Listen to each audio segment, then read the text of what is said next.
All right. Hopefully everything's working. StreamYard just wanted to switch my cameras and microphone for fun too. Oh my god. Oh dear. All right. Yeah. Seems okay now. At least StreamYard keeps it interesting, right? That's how you got to look at it. You know what? Hmm. Is it fun? No. Does it keep you alert? Yeah. Okay. So now that we got past that, it's going to be a tough show today. The last one was pretty rough. That will be linked in the description and redirected after this video plays through. It'll take you to that one if this is the first one that you come across. This is our part 2 of the Idaho 4 complete autopsy breakdown. Part 1, we went through Maddie's and Kaylee's. There's a lot of interesting things in there. And also, we'll be doing Xana and Ethan's today.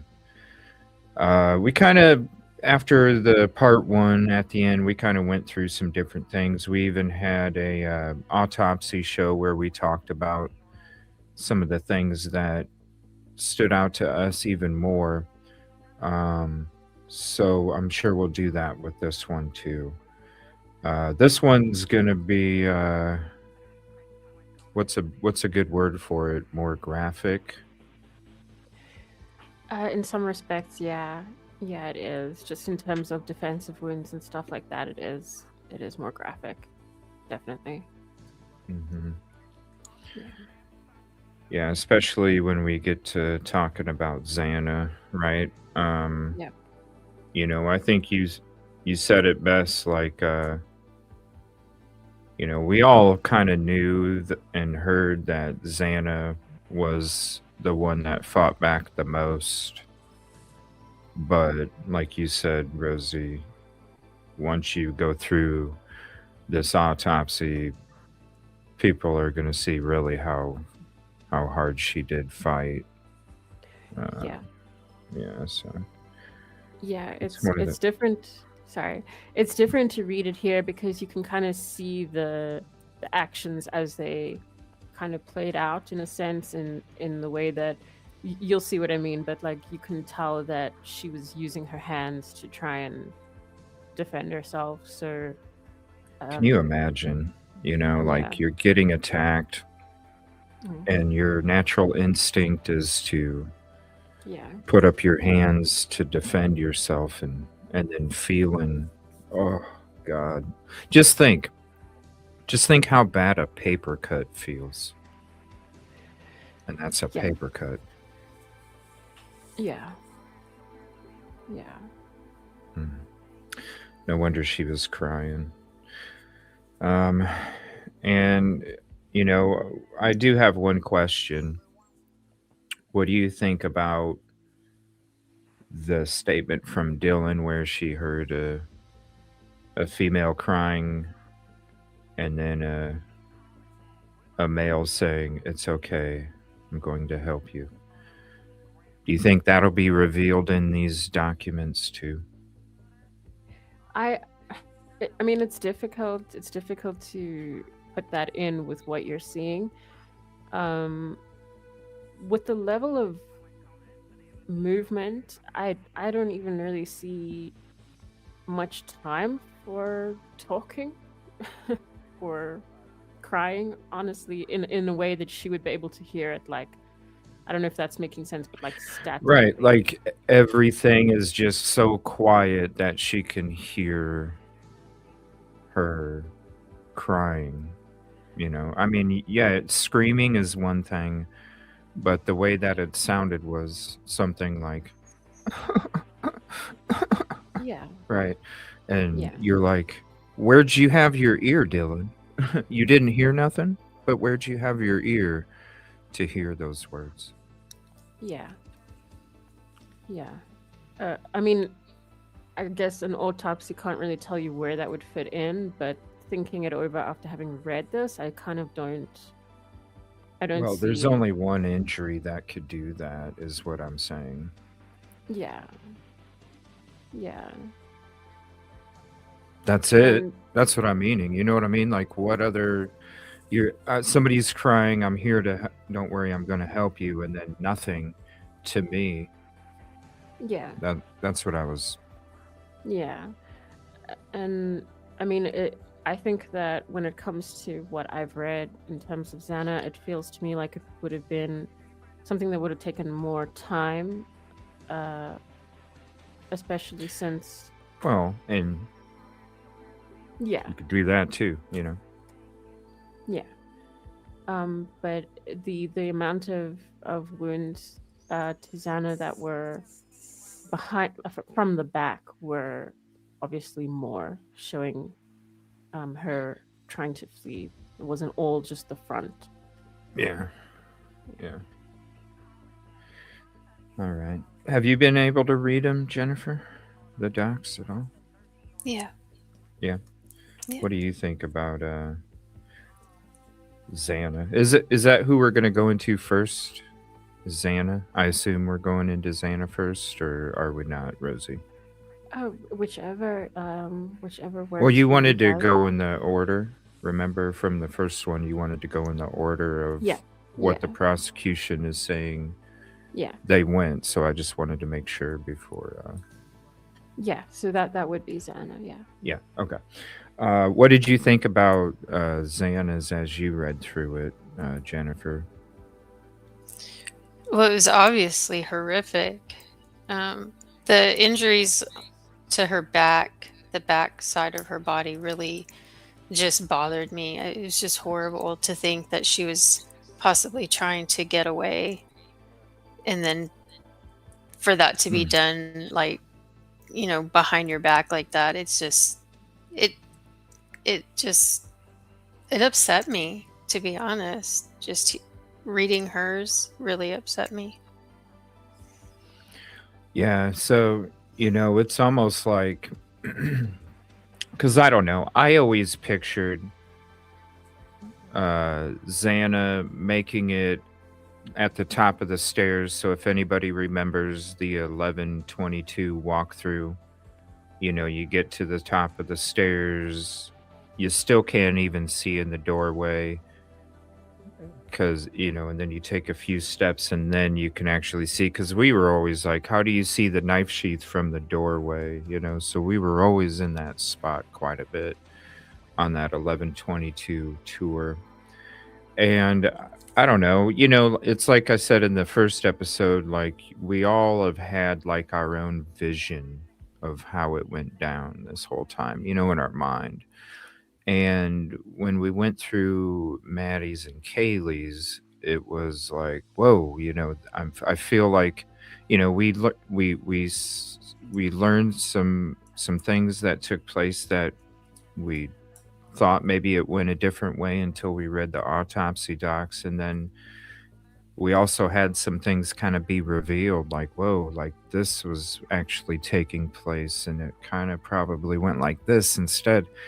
And so, we all, well, I'm not going to say we all, me, always had this vision of Xana because, we always heard she went to the top of the stairs, she saw what was going on and started running. And then the killer chased her down the stairs.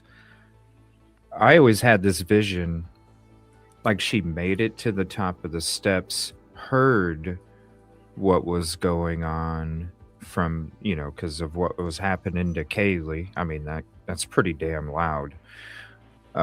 In my mind, she heard, got to the top of the steps, heard, and then instantly said something and ran, and that's what made the killer stop and chase. And in my mind, I didn't even picture the killer even getting to her until past the ping pong table, right?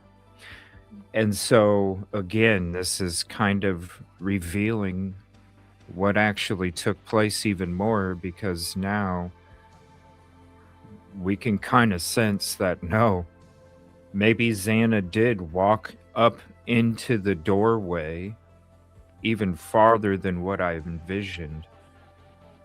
that interaction took place, and maybe he was able to start stabbing her at the back where the turn in the stairs going down the stairs at some point in that second half, because you would go up one section, do that short turn, and then go up. And what I mean by that short turn and why I think that's probably where it started happening is because, again, if you go back to that 1122 tour, that little turn going up or down the stairs is such a tight, small area. And with the length of the killer, and what I mean by as in height and arm reach, okay, very important, arm reach. When he would be chasing after her, she has to slow down for a split second to make that turn. His arm reach would have been able to poke her in the back a few times. And then as he starts to turn that tight turn, he's able to catch up to her because he can literally jump all of those stairs and be right behind her at that point and continue to get her in the back. And so to me, what I thought before, past ping pong table is when he started to get her. Now, after these docs, I'm going, wait a minute. Maybe it was at that short turn, and then you see those little pokes as they're kind of going through and navigating, and maybe he's missing a couple times as they're navigating, but he's getting her a couple times too. Then she starts to defend herself as she gets by her room because of the pokes, and she knows that he is right on her. Again, he could jump that last section of stairs and instantly be right at her back. And so I'm thinking that in my mind now, that's what I'm envisioning as we're going to go through these. What do you guys think about that scenario? Where do you think in your mind when you read the docs, where do you think the stabbings started to take place in the house with Xana? Well, it's really difficult because of the fact that it's not very clear if there was or wasn't a cleanup between the two scenes, and I mean, for the most part, we say that there was. Well, she's not going to bleed that much with small pokes. I know, but I think that It's going to soak up into the clothing. Yeah, but there would be traces of even just like fibers from her hoodie. There would be like microscopic things, but I think it was towards her door when she got there. I do think that. But like I say, it's so difficult to tell. Yeah. The amount of information they give. Yeah, what do you think, Jennifer? Yeah, I think it was closer to her bedroom that it happened. I think she may have walked up on the scene and was able to get closer to her door. There were some things thrown around in the house that kind of make me wonder if she wasn't maybe trying to block his path to get to her, just kind of throwing obstacles in her way. There may have been like a physical struggle before he was able to get a few pokes in, but I think it happened closer to her room. Yeah. Yeah, go ahead. Sorry, no, I just wanted to jump on that what Jennifer's saying, because it's really interesting. Because I do think, just from what I've read, and I haven't read it in depth, like I'm going to read it in depth now when we all read it together, but it does seem to me like when he did get to her, she was more angled to her right. So that kind of would make sense with that scenario of her turning to try and obstruct things like that. So that's really interesting that you say that. Mm-hmm. Yeah, maybe the table wasn't necessarily, because I would think they would have to have hit that table, bumped into it or something. That's a tight space, even going at a high rate of speed when you're trying to, do this too. But yeah, when it comes to the blood and where it's at, when it comes to the fibers, we don't know if they found fibers on the stairs or not. But yes, you're right. There would be fibers because there'd be cuts in the material. And so, yeah, I'm just tending to believe or envision that it was little incisions because you're chasing somebody and they're moving at the same time. But the major or majority of the tack, yes, right outside the bedroom where all the blood would be. Definitely, for sure. And she was definitely attacked. Did you guys get to hear the interview on J for J that the Consalvas family had a couple days ago?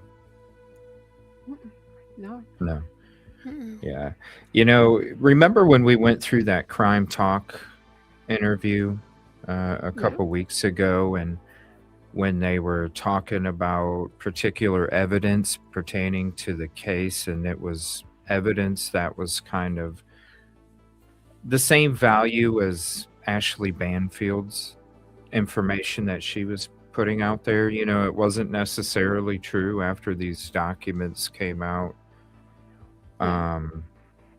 There was a lot of that, a lot of conversation about evidence to the case that was proven different in the documents, just like they did on Crime Talk. So, um, I don't know. Maybe they never cared to read them and they're just sticking with what they think is true because it's all about Koberger and not the true killer. I mean, they're a grieving family. Everybody grieves differently. I've never been in their position, so I can't say. I would hope that I wouldn't be so funneled into a particular narrative that I would lean on evidence that doesn't exist anymore, but apparently that's what's taken place. So it's just kind of crazy. I don't know. They appear or put out there that they're so informed on this case and they know all the evidence, but now that all of this stuff is coming out, it's like it's not necessarily true anymore. So I don't know what to think about that now. I guess just stop paying attention to what they're saying. I don't know.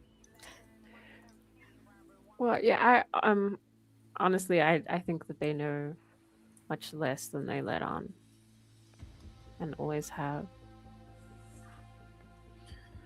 I don't know. I think they'd have a friend or something, but that is, and they're saying, "Hey, yo." So, let's see. So we'll go through these. We'll go through these autopsy docs. I did want to say a couple updates, though. They did confirm last night that it was Elena Moore's body that was found a couple days ago. And also, I'm going to be having a show tonight, probably around 7 o'clock Central, where I'm going to be talking about the PI because he came out with a new interview last night with Brian Enton. And he is stating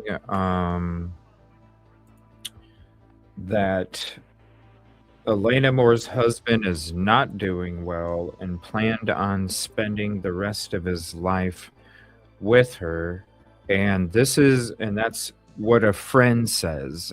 And I have to question all of these friends that are telling this guy this information, because the show tonight is going to be, and I've been kind of saying it, is it PI or spokesperson? Because I've said from the beginning, I feel like he's working for the husband. So who are these friends? Now, a friend is telling this PI the husband's not doing well. They're supposed to spend the rest of their life together. But like I said, with this ring cam video, there's no ring on her finger. You can see the tan line. And I'll go into that tonight. I'll zoom in for you later tonight as we do that show. But no ring finger. A lot of reports of them being separated. Even reports of her being homeless. And so this spend the rest of our lives together. I just feel like the husband is like, hey, Do an interview, say that I'm devastated, and just say that a friend told you, not that I told you, because remember, I'm not supposed to say anything. And that's what I feel is taking place. Hey, say this on the next interview. Say this, say this, say this. Um, because that's not what her friends are saying. Her friends are saying that it was a toxic relationship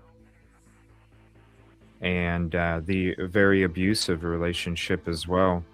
So I don't think this PI is talking to everybody, and that's why I can't wait to get there because I will talk to everybody, not just one side. And you'll get the damn truth. So that's why I'm saying, and it'll be tonight's show. I don't have a notey out yet, but look for it after a while. PI or spokesperson. And Jennifer actually looked up some interesting information as well when it comes to this Henry Dukes and the the people he represents, right? Mm-hmm. The people he represents. So Yeah.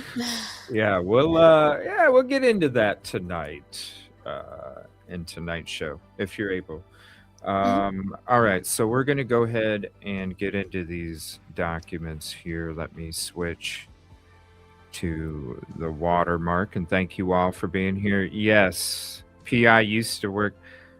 I haven't been able to do my digging. I'm gonna start doing some digging this weekend.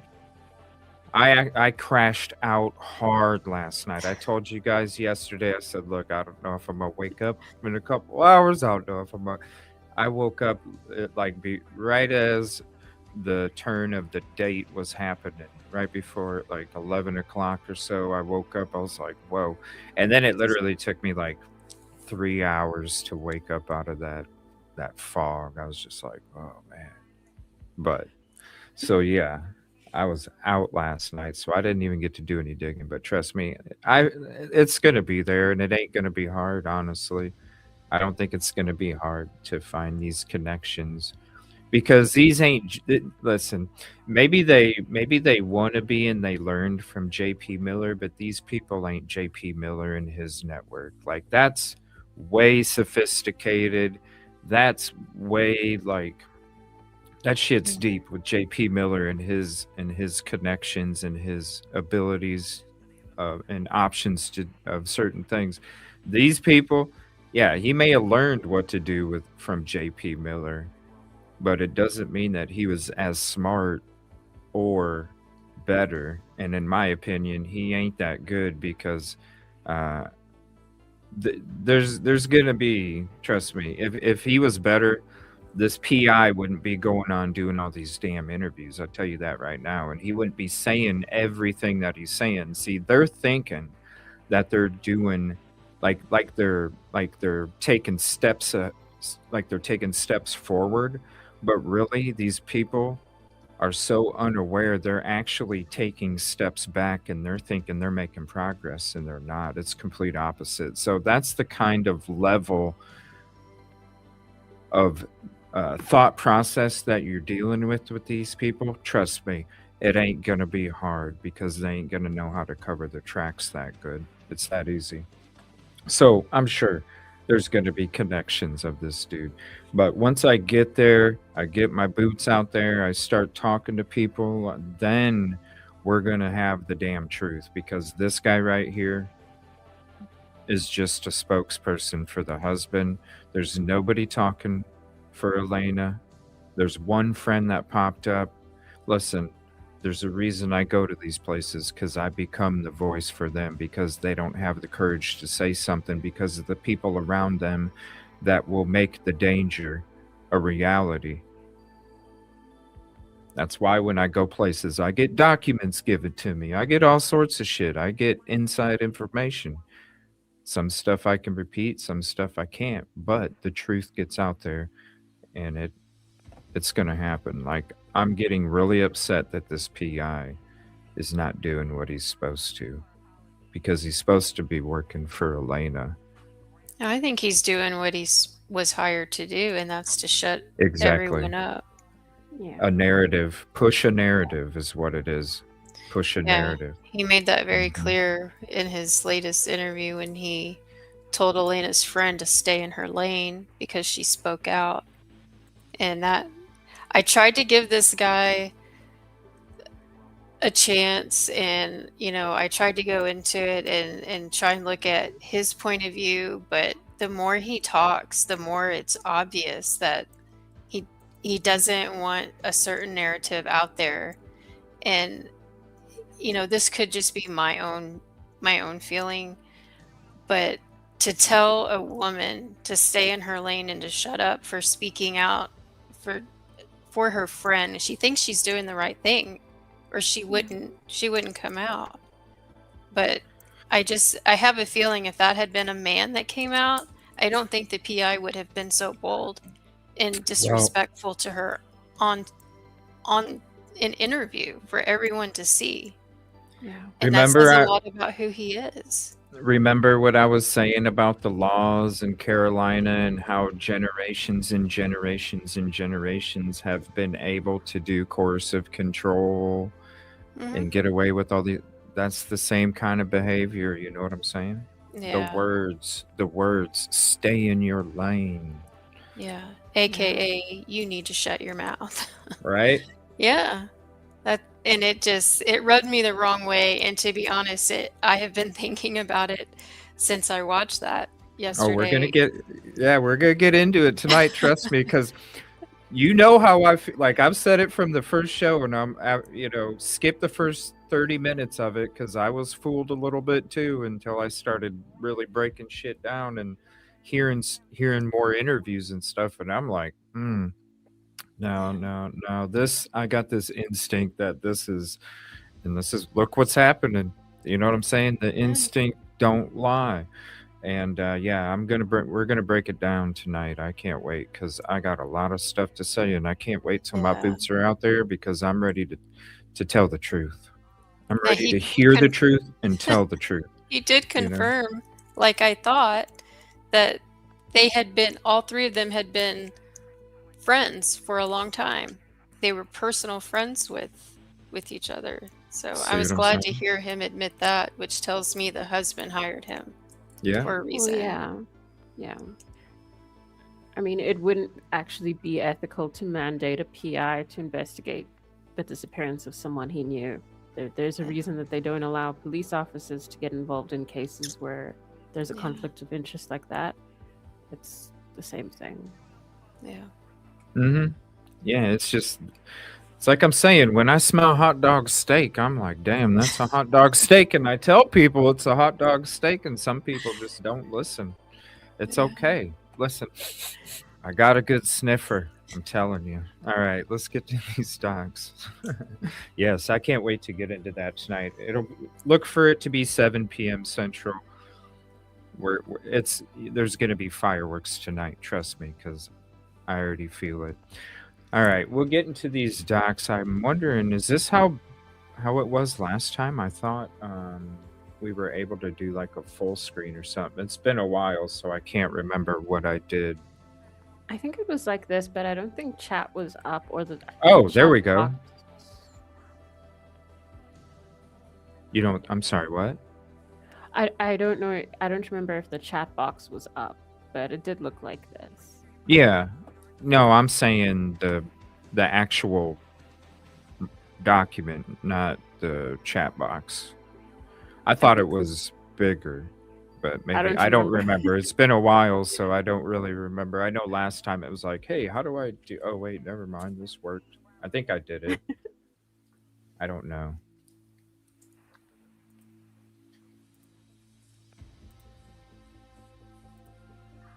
And then let me see. I think I do this too. There we go. I don't know. That's what. So where would you? As the last one, you lead the way, and I will make it happen. Can we go straight to the opinion? Yes. All right. Xana Kernodle. And whatever we don't read, I will scan over like this. And here, let me switch this too. So whatever we don't read, I will scroll through it so you can pause it. and read it for yourself if you'd like to. All right. So, opinion. Yes. Okay. Investigative reports indicate that this 20-year-old female, Xana Konodo, was found deceased at her shared home. 3 other occupants of the home were also found deceased. Postmortem examination showed a well-developed adult female with stab and incised wounds of the scalp, face, and neck, 23. Stab wounds of the chest, 7, and abdomen, 4. Incised and puncture wounds of the back, 3. Incised wounds of the upper extremities, 25. And incised wounds of the lower extremities, 5. Associated injuries included punctures of the outer table of the skull, perforations of the jugular vein, heart, lung, and pulmonary blood vessels. Can we scroll a little? Thank you. Hemorrhage into the chest cavities and wounds extending into the bones of the hand. Additional injuries include scrapes and bruises on the face, torso, and extremities. There was no evidence of natural disease that would have caused or contributed to death. Postmortem toxicology testing showed a blood alcohol concentration of 0.229 and an amphetamine level of 12. The cause of death is multiple sharp force injuries.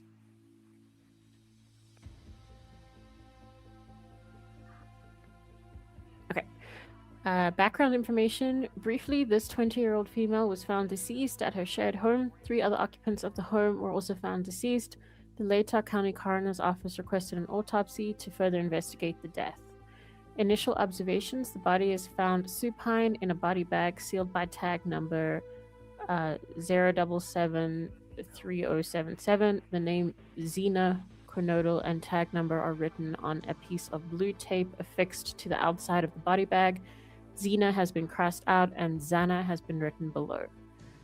A piece of green tape bears. That's crazy. Yeah. You don't even know the exact spelling of the person you put a body tag on. Yeah. Yeah, I also noticed that was. I thought that was a bit insensitive, but a piece of. Hey, green it's just tape. it's why another roller coaster got stuck the other night. Sorry. Yeah.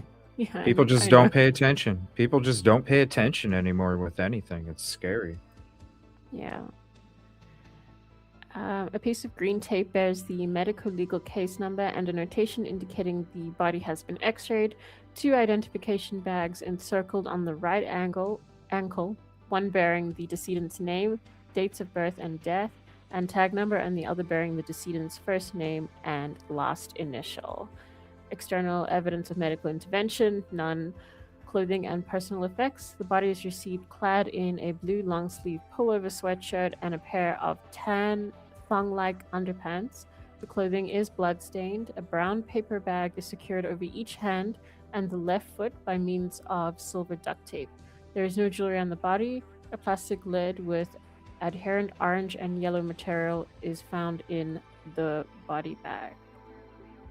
External examination. The body is that of a well-developed, well-nourished, adult, light-complected female who weighs 150 pounds as received, measures approximately 67 inches in length, and appears compatible with the reported age. The body has been refrigerated and is cool to the touch. Rigor mortis is receding in the muscles of the jaw and extremities. Minimally evident fixed dark pink liver mortis is present over the posterior surfaces of the body, except in areas exposed to pressure. When first viewed, blood is dried within the hair and in droplets, rivulets, and smears over the body surfaces, more prominent anteriorly. All right. I want to ask you a question real quick, and I didn't want to interrupt you. What's the plastic lid with an inherent orange and yellow material in the body bag? I have no idea. Okay. Yeah, I was not It sure just when I stuck saw out that. to me, and I was like, Yeah. I wonder what that is, but you'd already started on the next sentence, and I didn't want to Sorry. interrupt you. And I was like, well, I Yeah, I was like, don't what know. could that be? Okay. I I'm was not just sure curious. what that would be. Yeah, because I mean, it's I don't know. I'm gonna find out, but I actually missed that when I skimmed it.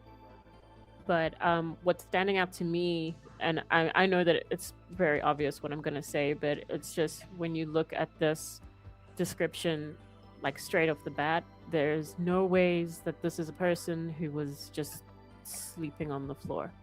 Like there's dried blood in her hair and like over her body. Like you can see I it. mean, maybe that because like the color of body fluid that seeps out of your body, urine and all the toxins in your organs that kind of get mixed together as it exits your body through any hole possible.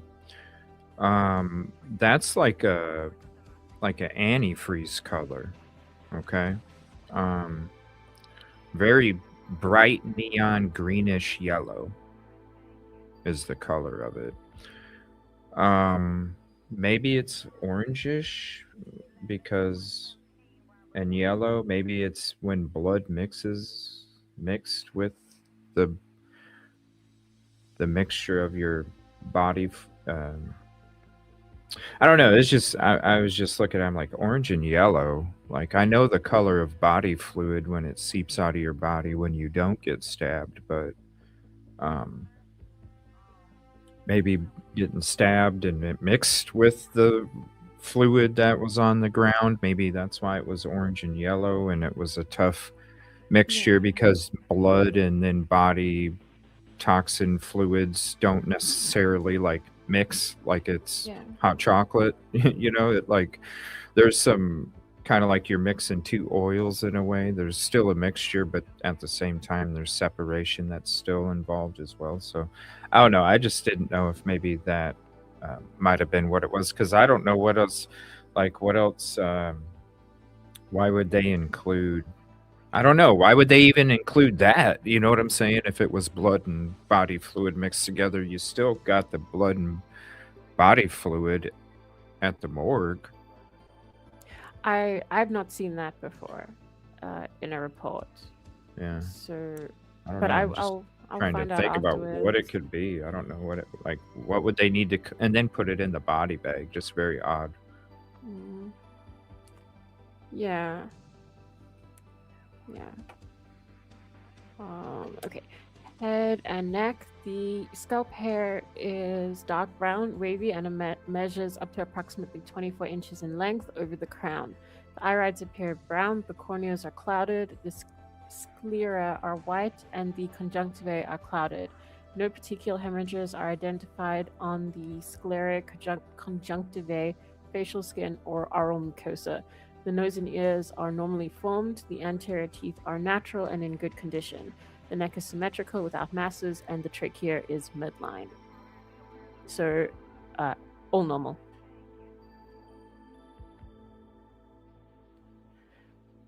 Thorax and abdomen. The thorax is well developed and symmetrical. The abdomen is flat. The surface of the back is free of lesions except for injuries to be described below. The breasts are symmetrical without palpable masses. The external genitalia are those of a normal adult female. Extremities. The upper and lower extremities are well developed and symmetrical without absence of digits. The fingernails are short and neatly trimmed. The toenails are short with smooth edges and patchy pink nail polish on all of the nails. Okay. Evidence of injury. And then also, like I said before, this is just a note that they're going through the wounds in order, like they're going through an anatomical order. They're not suggesting this is the order in which they happen. Stab and incised wounds of the head and neck. So there's a total of 23. Number 1, the entrance on the superior frontoparietal scalp is just right of the midline is an approximately 3/4 by 1/8 inch linear incised wound with a 1/16 to 1/8 inch dark red marginal abrasion and a 1/8 inch superficial incised tail extending anteriorly from the anterior end of the wound. The posterior end of the wound is angled. And then that's kind of the same thing. So I usually just skip to if you scroll a little, where it says depth and direction. The wound track travels downward to a depth of approximately 3/8 of an inch. So, number 2, on the right posterior parietal scalp is an approximately 1 by 1/8 inch linear incised wound with undermining extending medially, an irregular wound edge laterally, and a half-inch superficial incised tail extending anterior-laterally from the anterior-lateral end of the wound. An approximately 1 by 1/8 inch rectangular abrasion extends at an angle from the lateral wound edge. Fine striations can be seen within this abrasion. So that kind of just means that it's that the wound is like the track here. It says travels from the decedent's left to right in a downward to a depth of approximately 5 inches. So that one, I thought, like when I was just thinking about what we were discussing last time, that one did seem deeper to me. I'm not sure if you guys also think that. They look pretty similar, but I'm just seeing these ones. I don't know what specific one are you. So I was just thinking, like when we were talking about the last episode, with Kaylee and Maddie, and you guys Right. were commenting on the depth and if that implied control. And then I know that you did an episode together afterwards where Jennifer Yeah. explained that that's not the case. But some of these, and I think that one just seemed like it was deeper. And I guess Well, the they way were she- all under 2 inches from what I remember. Mm-hmm. So Yeah. this is not even. They were typically an eighth. I saw a lot of eighths, quarters, 1 and an eighth. You know, there was a lot of those. yeah. The one that I saw, the maximum that I could remember didn't go past 2, or maybe it did a little bit, but I just don't remember anything. It was all because the blade is another 5-6 inches, and so Yeah. it was like, why are we only seeing like roughly a maximum of 2 and under? And so all of these are still under 2 inches.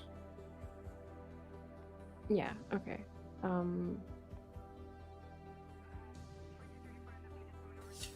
Am I confused? I don't. I'm Well, not then No, you sure. got that the 5 inch. yeah. Depth. So if you can keep So going. yeah, Where's that at? that one's significantly deeper. Well, we haven't got to. I thought you meant the ones that we've gotten through so far. I'm sorry.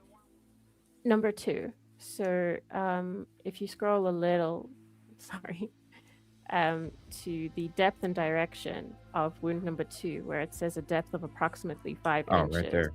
Yeah, that's Oops. what I was wanting your guys' opinion on. I thought maybe it was to do with like the struggle because she was fighting back so much. Oh, I thought maybe it was 5 inches in length, like a cut. Because it said the wound track travels from the decedent's left to right and downward to a depth of approximately 5 inches. So it went from here to here, and it was more of a slice that was 5 inches, not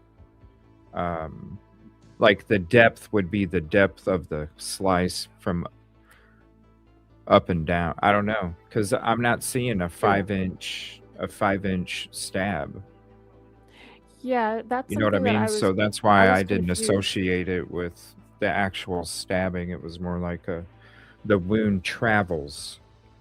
So I just assumed it was a slice, not a. Yeah, that's why I was confused because that's what makes sense. So I don't know if maybe they meant like the length of it, but Sorry, I wasn't even thinking about that part Sorry. because I was assuming it was a slice, not a stab. So sorry about the no, confusion. I think that you're right, and it might have been like mistyped. That's why I was getting confused about it. But I want to find out about that one as well because it seems different. But I mean, a lot of what happens with Xana is different, unfortunately. So we'll see as we go along. Okay, let me go to number 3 and stop confusing myself. Oh, you're Right. fine. I was Um, confused. I should I it was me. All right. Number 3, on the right temporoparietal scalp above the right ear is an approximately 1 by a quarter inch gaping linear incised wound with undermining extending inferiorly. A half by quarter inch triangular dark brown abrasion at the superior aspect of the wound and dark brown marginal abrasion along the inferior aspect of the wound. And I think I did say last time when it's undermining, that it kind of refers to how tissue gets separated from bone with force. So it's a pretty violent outcome of the wound. That makes sense. The wound track travels downward to a depth of approximately 3/4 inch.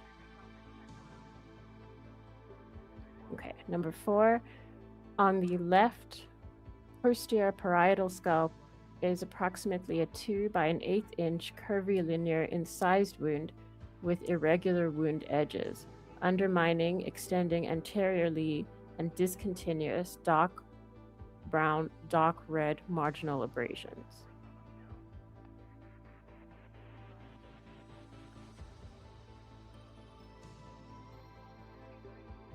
And Did you then want me we to go just somewhere else, or no, yeah, sorry. Let's just skip to the yeah, just let me the know where you want me to go. Sorry, depth I and didn't know direct. if you were gonna keep reading or not. Sorry. No, sorry. Okay. The wound track travels from the decedent's back to front and downward to a depth of approximately ½ inch. Wound 5 to 6. At the vertex just left of the midline is a wound complex consisting of at least 2 intersecting linear incised wounds ranging from 3/4 inch to 1 inch in length and up to an 1/8 inch in width, with 1/16 to 1/8 inch dark red brown marginal abrasion and undermining extending medially. And then I usually just skip to the depth and direction because what's in the middle is kind of the Well, same thing. there's so much. Just keep letting me know, and just you could Okay. be like, okay, just skip the depth and direction now, because I don't want Okay. to skip something that you might, because there might be some. Just like lead me, and I'll make sure it happens. I Okay. don't want to All skip right. something if you might, you know what I mean, like it. Okay. At depth and direction, the wound tracks travel from the decedent's left to right and downward to a depth of approximately ½ inch. Wound 7 to 9, entrance on the left anterior parietal scalp is a set of at least 3 linear incised wounds ranging from 3/4 to 1 and 1 to 3/4 inches in length and up to 3/8 inch in width. These wounds show 1/16 to 1/4 inch dark red and dark brown marginal abrasion, as well as dark brown abrasion spanning the skin between the wound edges. And then skipping to depth and direction, the wound track travels downward to a depth of approximately ½ an inch. Wounds 10 to 12, entrance on the central forehead is a wound complex consisting of at least 3 intersecting linear and curvilinear incised wounds ranging from 1 inch to 1.5 inches in length and up to 5/16 inch in width. The skin at the intersection of these wounds shows dark brown abrasion and blue-gray contusion. Skipping to depth and direction. The wound tracks travel from the decedent's front to back and upward to a depth of approximately ½ an inch. Wound number 13 on the left forehead is an approximately ½ by an 1/8 inch linear stab wound orientated from 10 o'clock to 4 o'clock. The 10 o'clock end is squared and the 4 o'clock end is sharp. And then depth and direction. The wound track travels from the decedent's front to back to a depth of approximately 3/4 of an inch. Number 14, on the glabella, medial to the left eyebrow, is an approximately ½ by 1/8 inch linear stab wound orientated from 12 o'clock to 6 o'clock. The 12 o'clock end is squared and the 6 o'clock end is sharp. There is an approximately 1/16 by 1/8 inch rectangular abrasion at the superior aspect. Depth and direction. The wound track travels from the decedent's front to back and slightly downward. Depth cannot be accurately assessed due to the wound track entering the sinus cavity. Wound number 15. On the upper right cheek is an approximately 3/4 by 3/16 inch linear incised wound. The wound track travels from the decedent's right to left to a depth of approximately 3/8 of an inch. Number 16. On the lower right cheek is an approximately 1¼ by 3/16 inch curvy linear stab wound with undermining extending anteriorly.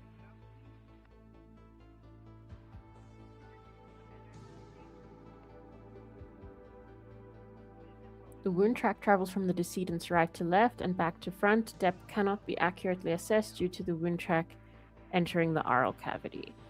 Number 17. Extending Okay, so laterally. can I pause you for a second? Mhm. You're just burning through it. Sorry. I keep seeing oral cavity, and what? So the wound entered her mouth Yeah, so they and can't went tell how through, deep. and Yeah. I'm sorry. No. So because it's entered a cavity, which is an opening, they obviously can't tell how deep it went because there's an opening. And the blade So- could move back and forth to make it look like it was bigger than it wasn't, kind of thing. Well, it went straight through, so it was into Yeah, the mouth. Yeah. yeah, I know that. What I'm, s- they okay. So what I'm saying is they can't. They say that they can't accurately assess the wound because yes, there's a cavity, but also because the knife could be moving at a different direction, which would Yes. make the wound appear to be larger, like it went deeper than what it truly did. Right. That's what I'm asking. Yes, and not only direction but also angle. Those can affect. Yeah, Those. when it's like this. Yeah. So I just wanted people, again, if this is their first video that they're coming across, the first episode will be linked and redirected towards the first one, so you could see us go through Maddie and Kaylee's autopsy report. So if anybody's coming across this and they keep seeing this oral cavity and they're like, what does this mean? I just wanted to kind of clarify for anybody that might have the same question as me, as in, okay, is this why they can't do it?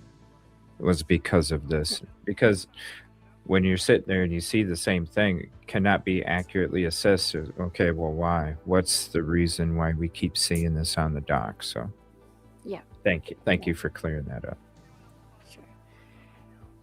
Number 17. Extending laterally from the right side of the chin is a gaping, approximately 3 by 1/4 inch curvy linear incised wound with discontinuous 1/16 to 1/8 inch marginal abrasion along the inferior edge. The lateral end is angled and shows scalloped wound edges. A set of parallel linear yellow abrasions extends laterally and inferiorly from the lateral end of the wound, with individual injuries ranging from punctate to an 1/8 inch and altogether occupying an area of approximately 1 by an 1/8 inch. Depth and direction. The wound track travels from the decedent's front to back, right to left, and slightly downward to a depth of up to 1 inch. Number 18. On the upper right neck is an approximately 1 by 3/16 inch linear stab wound orientated from 10 o'clock to 4 o'clock. The 10 o'clock end is sharp and the 4 o'clock end is squared. An approximately 1 inch superficial yellow abrasion extends anteriorly and superiorly from the superior edge of this wound. Depth and direction. The wound track travels from the decedent's right to left and downward to a depth of approximately 1 to a quarter inch. 19.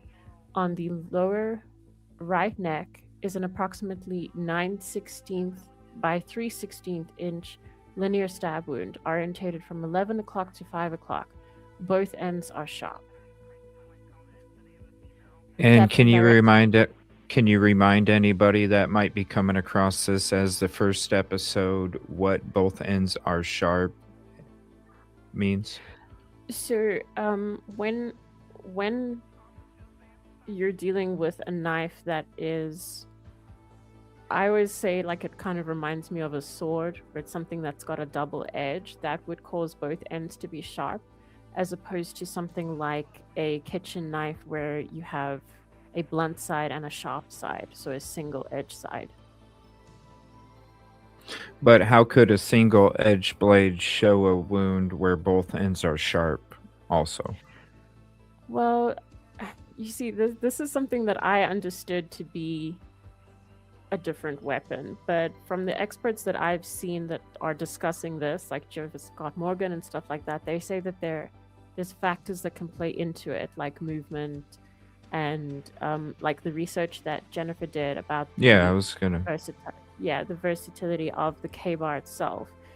Uh, the basic like understanding, I'd say, is that the two sharp ends are something that is double-edged, but I'm If guessing it's a lot Jennifer more. can explain it if she wants to about what Yeah. the how the both ends are sharp, because I know, yeah, she's the one that researched and kind of broke it down how the K bar, uh, the attack was sloppy when we all thought it was controlled. How both sides could appear, the wound could appear both sides are sharp, but based off the K bar, um, it can appear that both ends are sharp. Because I know when we went through the first episode, it was, I was wondering if there was a third weapon because of we kept seeing the different ends being sharp or one sided, and so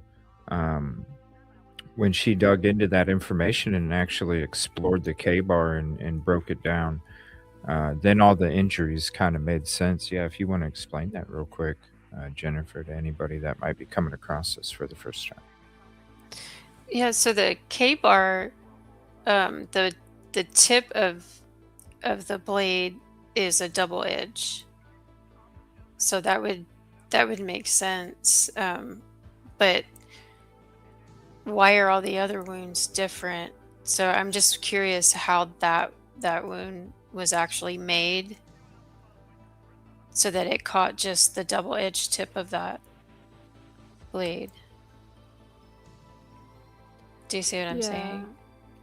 Like Yeah. both ends are Yeah, sharp, so it's a where we're pretty small seeing, injury too. yeah. It's So not I'm a huge. thinking that Yeah. one was just involving the very tip of the blade where both ends are going to be sharp. Like the majority of the wound, more of the cut came from the bottom than the top, but at the Yeah. top did make the cut, and that's where you get the sharpness at the top. So almost you can think of it like the stab would have been like this in a way. You still, here's the top of the knife, you still get that slice from it, but the majority is from the bottom of the knife, which is the sharper end. So it would have been more like a wound that went in like that, so to Yeah. speak. Right. Yeah.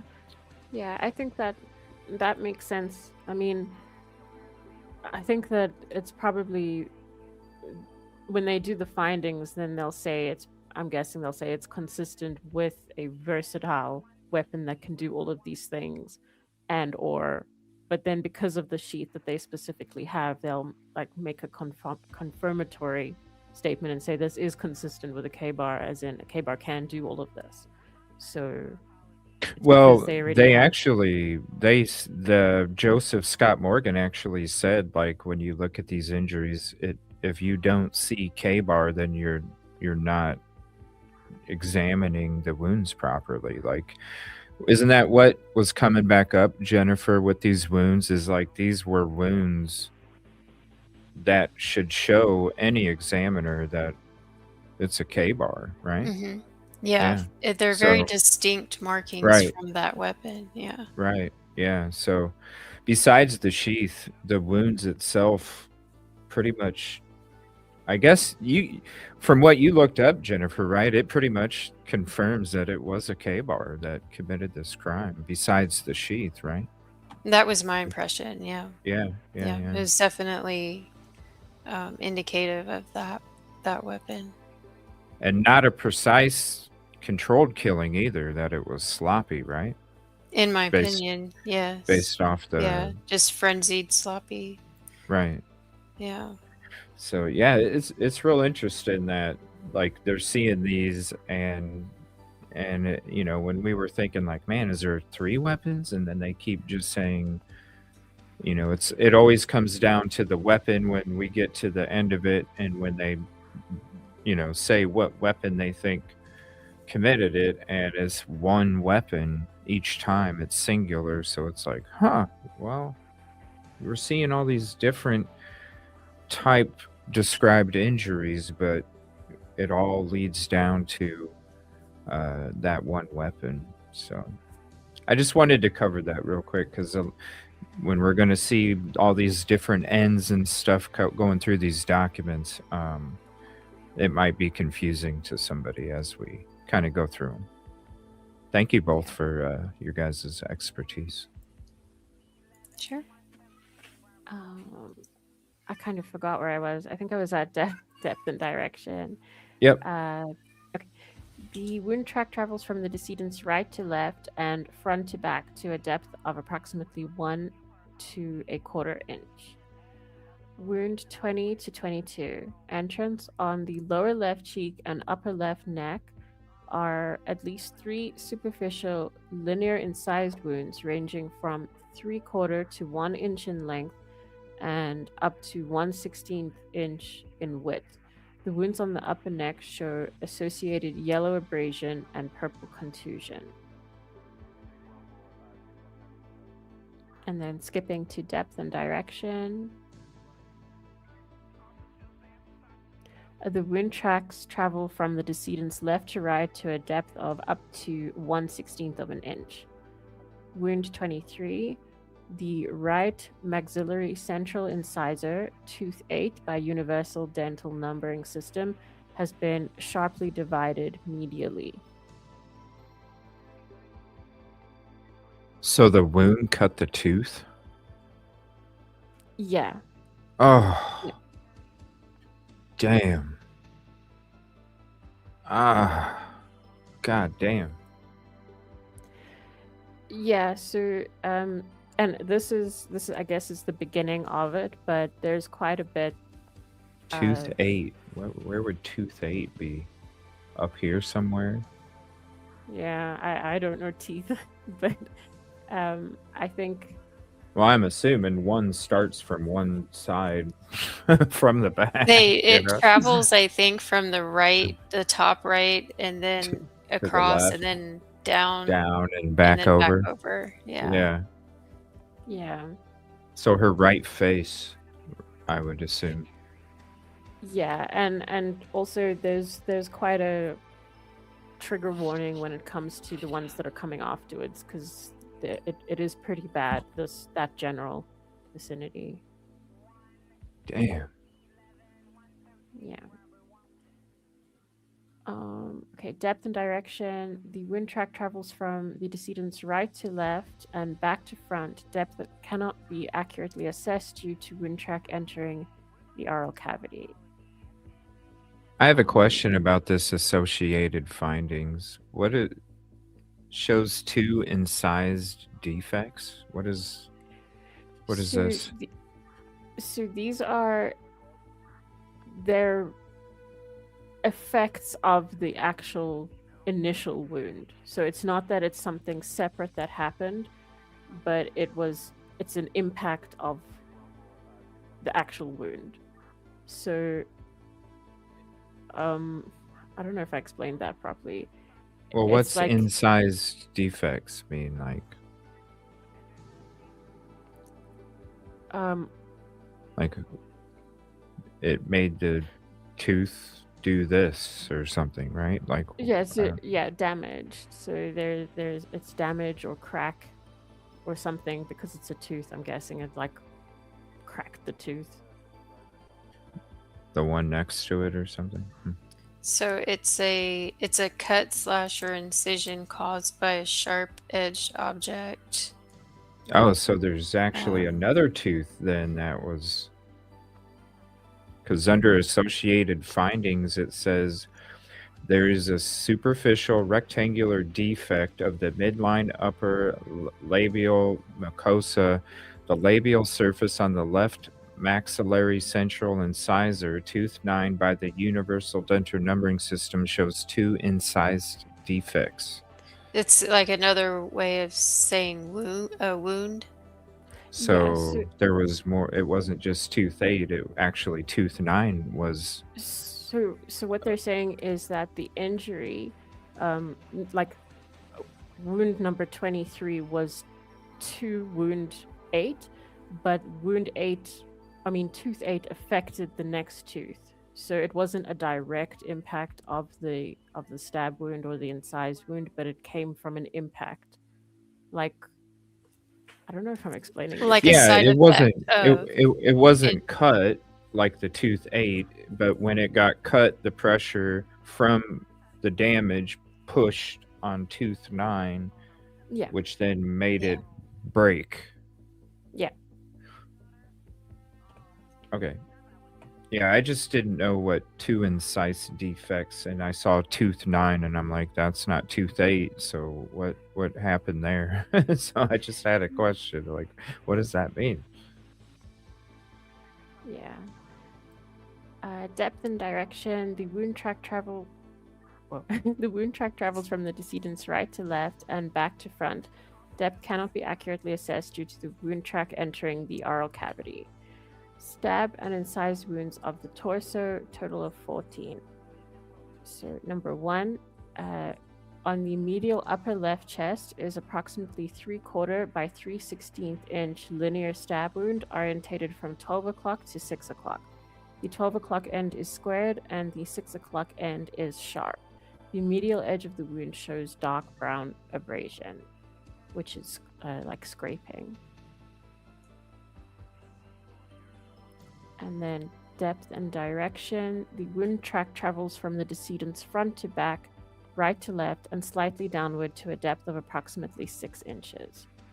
Wound 2 to 3, entrance, on the medial upper right chest is an approximately 1/2 by 1/4 inch gaping stab wound orientated from 9 o'clock to 3 o'clock. The 9 o'clock end is squared and shows a square. Okay. 1/16 by 3/16 inch yellow abrasion, and the 3 o'clock end is sharp and shows focal 1/16 inch purple marginal contusion. Sorry, I got confused. The superior wound edge is somewhat irregular. Yellow tan 1/16 inch marginal abrasion is present at the inferior edge of the wound. 2 perpendicularly intersecting wound tracks underlie this wound. Depth and direction. The wound tracks travel from the decedent's front to back, right to left, and slightly upward to a depth of approximately 4 inches. Number 4. Thank you for being here, Keister. Sorry, I just wanted to slip that in real quick.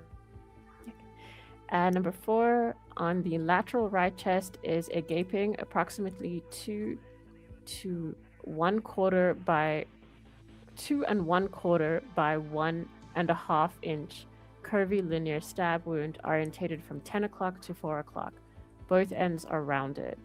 The wound edges are somewhat irregular and show discontinuous 1/16 inch yellow marginal abrasion.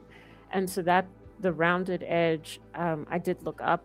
It's also to do with, it could be to do with angle. Depth and direction. The wound track travels from the decedent's front to back and right to left to a depth of approximately 7 inches. Number 5 to 7. On the lower left chest is a gaping approximately 2 by 1. I'm sorry. I promise I can read. I don't know why this is happening. Okay. On the lower left chest is a gaping approximately 2 by 1 inch stab wound orientated from 12 o'clock to 6 o'clock with an 1/8 inch red and tan marginal abrasion and an approximately 1 3/4 inch incised tail extending inferiorly from the 6 o'clock end of the wound. Both ends are rounded. At least 3 distinct linear defects are apparent on the underlying rib cage.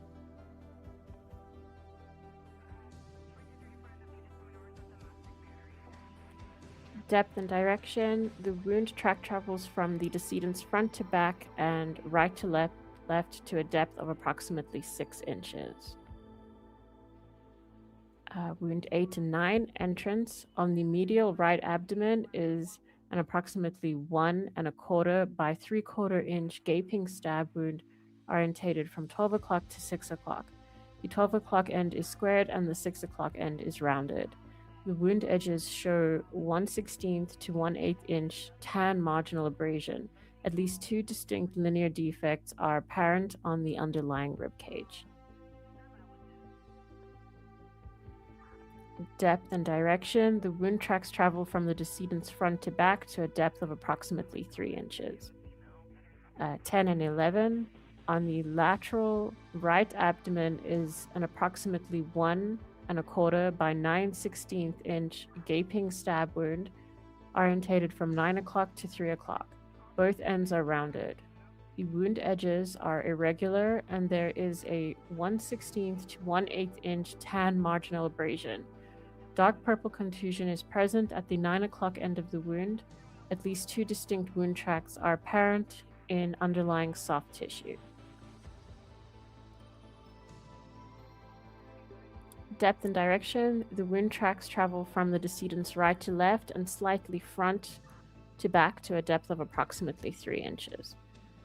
Wound 12 to 13, entrance. On the upper right back are 2 gaping linear incised defects.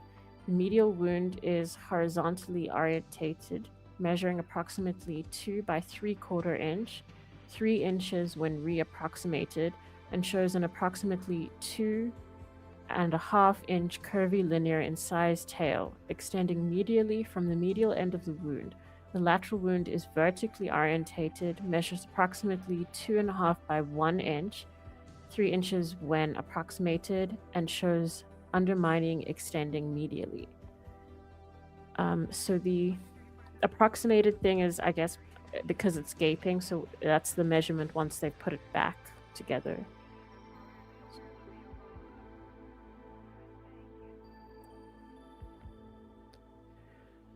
Depth and direction. The wound tracks travel from the decedent's back to front and right to left to a depth of up to 1.5 inches. Number 14. On the posterior left shoulder is an approximately 8-inch diameter circular puncture wound at the medial aspect of 1/2 by 1 1/8 inch rectangular red-brown abrasion.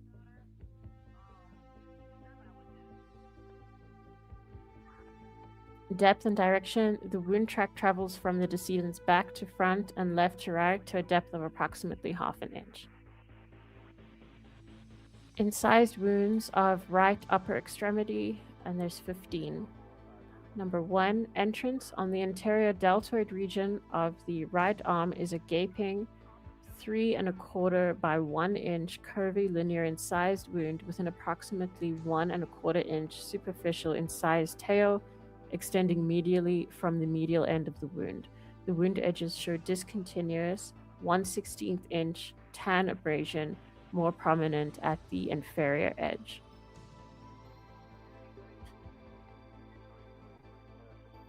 The wound track travels from the decedent's front to back to a depth of up to 1.5 inches. Number 2, entrance. On the posterior upper right arm, just above the right elbow, can we scroll a little? Thank you. Is an approximately 1 1/8 inch linear incised wound with somewhat irregular edges. Depth and direction. The wound track travels from the decedent's back to front to a depth of approximately 1/2 inch. Number 3. At the inferior aspect of the right elbow is an approximately 1 1/4 inch by 1/8 curvilinear incised wound with irregular edges and undermining extending superiorly. Depth and direction. The wound track travels from the decedent's back to front and upward to a depth of approximately 3/4 inch. Number 4. On the ventral right forearm is a gaping approximately 2 by 3/4 inch linear incised wound with a gaping. Sorry. Can I start that again? Sorry, my eyes skipped. I'm not. I'm reading on the screen, and I'm not. I can't. It's hard for me to see what StreamYard's covering up, so I think stuff is showing when it's not. So I apologize. I'm sorry too. So my eyes jump. I think there might be a little bit of a delay on my side. That's why. And then for some reason I just started reading something else. So that was. Sorry. Are we All on right. 4 or depth? Yes. Oh. No. I'm gonna start number 4 again. On the ventral right forearm is a gaping approximately 2 by 3/4 inch linear incised wound with a linear approximately 1/4 inch abraded yellow tail extending medially from the medial end of this wound. And then depth and direction. The wound track travels from the decedent's front to back to a depth of approximately 3/8 of an inch. Number 5. On the dorsal right forearm is a gaping approximately 1 1/4 by 1/2 inch branched incised wound with undermining extending inferiorly.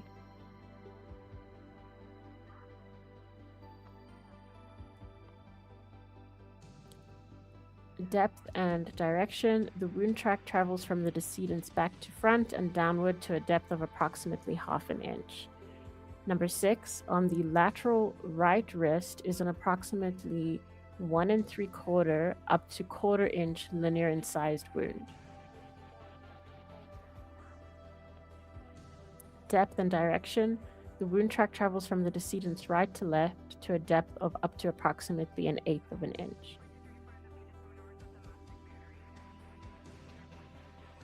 7 to 8. On the dorsal right hand are 2 gaping, curvilinear incised wounds with irregular edges and undermining extending superiorly, measuring 3 inches and 2 1/4 inch in length and up to 2 inches in width. Depth and direction. The wound tracks travel from the decedent's back to front and upward to a depth of approximately 1.5 inches. 9 to 14. 6 linear and curvilinear incised wounds are present on the dorsal aspects of the digits of the right hand, 1 at the tip of the thumb, 2 on the dorsal index finger, 2 on the dorsal third finger, and 1 on the dorsal fourth finger. Depth and direction. The wound track travels from the decedent's back to front up to a depth of approximately 1/4 inch. Number 15. On the right palm is an approximately 3/4 by 3/16 inch serpentine incised wound with irregular edges. And I don't know what that serpentine means. Actually, that's new to me.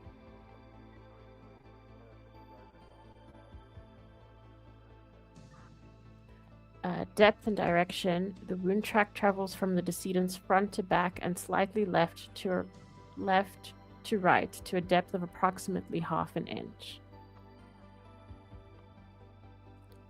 Incised wounds of left upper extremity, 10. Number 1. Entrance. On the left antecubital fossa is a gaping approximately 2 by 1, 2.5 inch when approximated linear incised wound with an approximately 1 inch superficial incised tail extending superomedially from the medial end of this wound. Can I tell you what the serpentine Yes, please. means?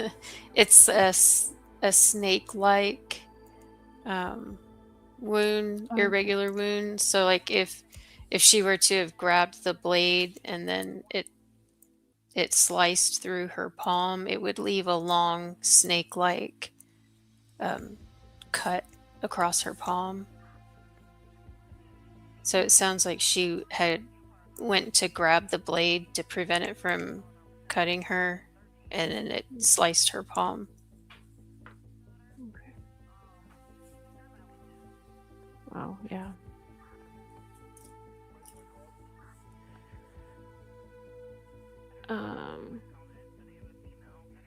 Okay, and then I think we're at depth and direction of this one.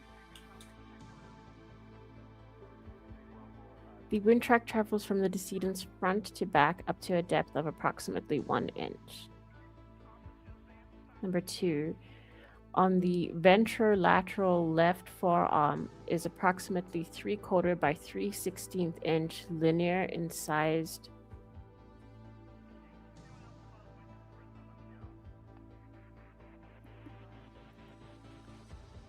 wound. I guess it's right there under page 13. Oh yeah, okay. Sorry, I was looking for it. I'm like, where's the rest of it? Me too. All right. Depth and direction. The wound track travels from the decedent's front to back and slightly left to right to a depth of approximately 1/2 inch. Number 3.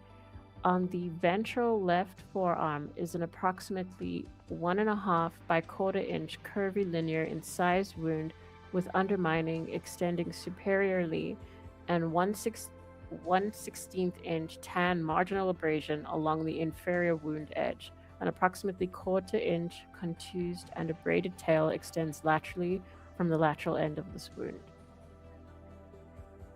Depth and direction. The wound track travels from the decedent's front to back and upward to a depth of approximately 1/4 inch. Wounds 4 to 5. On the dorsal left forearm is a gaping 2.5 by 1.5 inch wound complex consisting of at least 2 intersecting incised wounds. Red tan abrasion is present at the wound edges and the ends of the wound. Depth and direction. The wound tracks travel from the decedent's back to front to a depth of up to 1 inch. Number 6 and 7. On the dorsal left wrist are 2 incised wounds. The proximal wound is angled, measuring approximately 1.5 inches in length, with a 1/8 inch linear incised tail extending medially from the medial end of the wound. The skin adjacent to this wound shows 2 punctate red abrasions and surrounding purple contusion. The distal wound is linear, measuring approximately 1.5 inch in length and approximately 1/4 inch linear incised tail extending medially from the medial end of the wound. Focal red abrasion is present on the inferior wound edge at the medial end, within which can be seen delicate striations. Depth and direction. The wound tracks travel from the decedent's back to front to a depth of up to 1/4 inch. Number 8.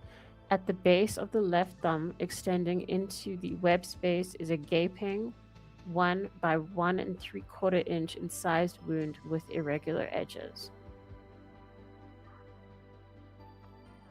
Number 9.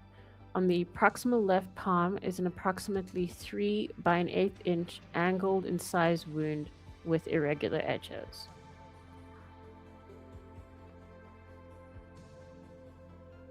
Depth and direction. The wound track travels from the decedent's front to back and slightly downward to a depth of up to 1 inch. Number 10. On the mid-left palm is an approximately 1.25 by 1/4 inch linear incised wound. Depth and direction. The wound track travels from the decedent's front to back to a depth of approximately 1/2 inch. Incised wounds of lower extremities. Number 1 and 2. overlaying the right shin is an approximately 2 by up to 1/8 inch linear incised wound with approximately ½ inch superficial incised tail extending supromedially from the medial end of the wound. Depth and direction, the wound track travels from the decedent's front to back to a depth of approximately 1/4 inch. Number 3 and 4, entrance on the posterior lateral right calf is approximately 2 by 1/4 inch curvilinear incised wound. Depth and direction, the wound track travels from the decedent's right to left up to a depth of approximately 1/4 inch.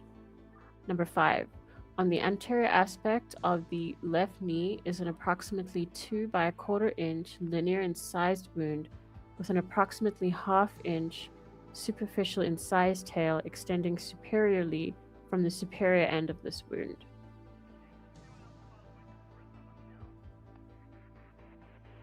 Depth and direction.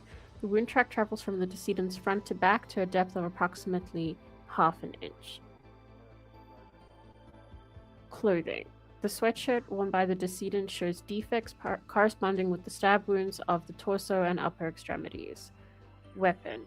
Based on the characteristics of the least distorted wounds, the findings are consistent with a blade approximately 1 3/16 to 1 1/4 inch in width and approximately 5/32 to 3/16 in thickness, with a double edge segment and a single edge segment. Some wounds show finding consistent with a partially serrated blade. Blunt force injuries. Head and neck. On the right forehead is an approximately 1 by 1½ inch area of purple contusion at the lateral and inferior aspects, which are red-brown abrasions. The skin inferior to this at the right eyebrow shows approximately ½ inch diameter, roughly circular blue contusion. On the lateral left cheek is approximately 1 1/2 by ½ inch irregular dark brown abrasion with surrounding purple contusion. Purple contusions overlie the left mandible and the left side of the chin, measuring 3/4 inch and 1 inch in the greatest dimension, respectively. There is focal upper labial mucosal hemorrhage. Thorax and abdomen.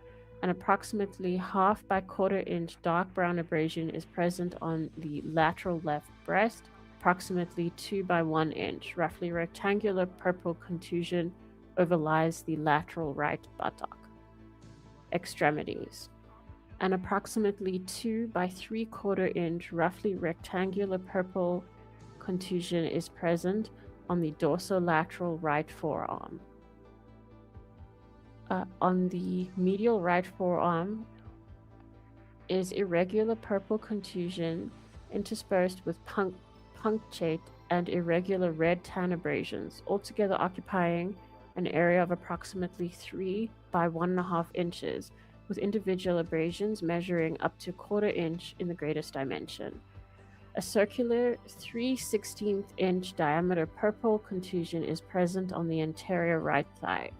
Irregular yellow abrasions and purple contusions overlie the anterior right knee.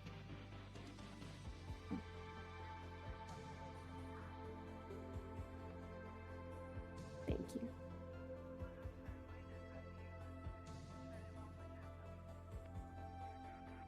Altogether occupying an area of approximately 2 by 1½ inches, with individual injuries measuring up to 1 1/8 inch. I have a hair in my mouth, sorry. Greatest dimension. A circular 1/8 inch diameter purple contusion is present at the base of the left great toe. Internal examination. I can tell you guys that I have looked through it and it's the same as everyone's, that there is no, everything's normal and there's nothing internal that could have contributed to their death. So, but one thing that I did find interesting was that they did note the stomach contents, because that's something that I had been wondering about ever since, the DoorDash situation, and I just thought that was weird. Like, it's such a coincidence, the timing of the food order, and there was, I think they said, an abundance of partially digested food. So she In was eating. abundance. Mm.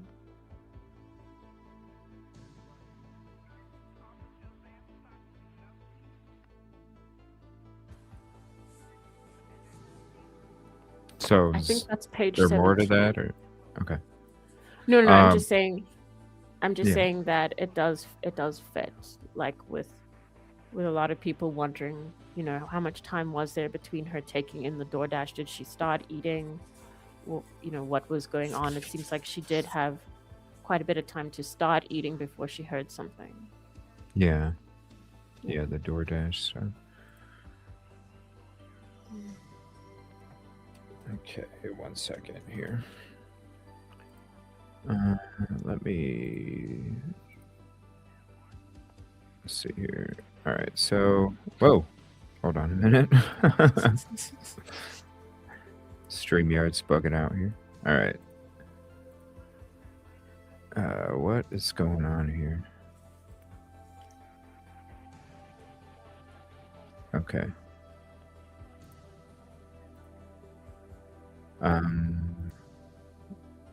Okay, what is going on here?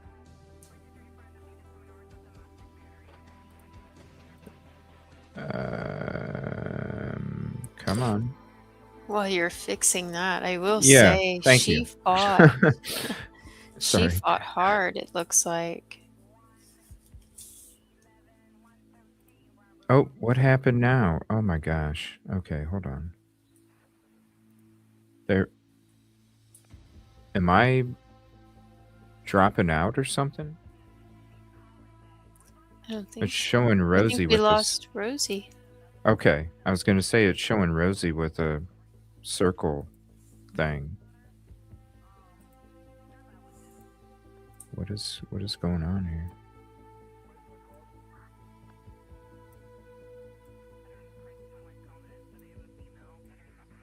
I don't think StreamYard likes what we're talking about today. You still there, Rosee?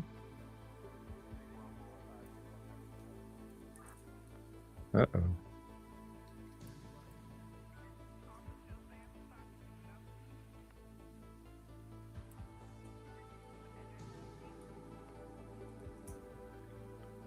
I don't know if Hopefully she'll come back.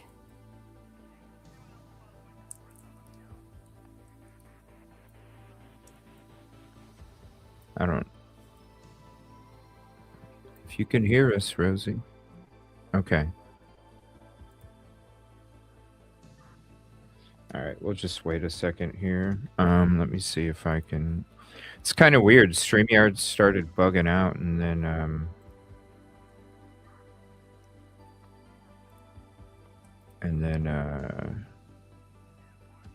there. That way we can have the documents and the chat box up, so it's not covering the docs. Oh, it's all good. And then we can highlight comments too as we're reading through. Yeah, it was weird. Like all of a sudden, everything just kind of like stopped working there. All right, let me switch back to this. All right. Yeah, there's a lot of, and I think this is the part where maybe we kind of scroll through. Let me do that real quick because I think, but I don't. I'll wait. I don't want to skip something if she wants to highlight something on a particular part of it. There's still 6 more pages.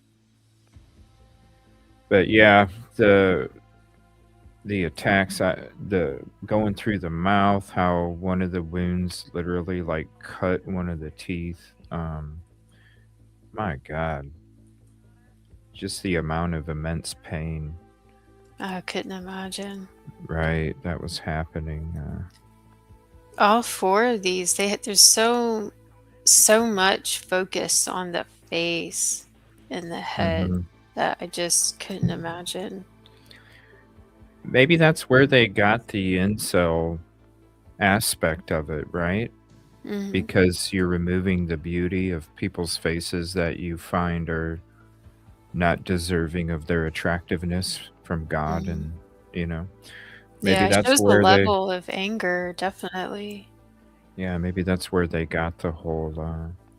What do you think about that, Rosie? You know, about their a lot of their Jennifer made a comment about a lot of the injuries being focused on the face, which they are. What do you think about, how that maybe is where they got the incel aspect of the crime, is that a lot of the injuries were to the face to take their beauty away? So I think that's hugely significant. Like, I think, I mean, I don't know a lot about like criminology and how you kind of figure out what killers are thinking and stuff, but I just it can't mean nothing. It's definitely something about like literally defacing Yeah, the victim. Yeah. yeah. I always wondered because I thought maybe it was the house, because the incel at Queen Road Apartments would have been like perfect scenario and the perfect motivation. Why should you have to change where you park just so you don't have to see the Stacys and Chads living out their sexual fantasies right in front of you, and you hear it and see it every night. You can't even go home and have peace because you hear the laughter and the fun through the windows, and when you go to your car or come home or have to go somewhere, it's right in front of your face. That's just why I kept thinking the incel was at the Queen Road, and I still feel like it would have been perfect for somebody in that scenario to do that. But when it comes to the injuries, yeah, um, did you a good point, a good word you put, phrase I should say, is defacing. That's what Mm-hmm. that's what it seems like. So yeah, good point, Jennifer, on in all of them. What's up, Truth? How you doing? Everything all good? I don't know. I thought it was StreamYard for a second because everything started going wonky over here, and so I assumed maybe something. No, I Well, thought it was my network because it just started to spin. yeah. But Well, I'll yeah, probably have to add you to each scene that we use because it's sorry. StreamYard. Yeah. So let me let me do that one real quick in case we go back to Okay. here. We got this one set, and yeah, go. So is this the part that you prefer to skip?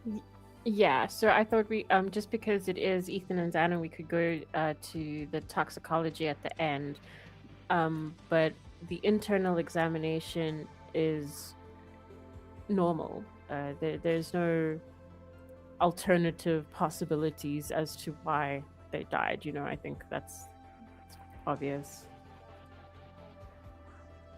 All right, let me make that a little bigger. All right.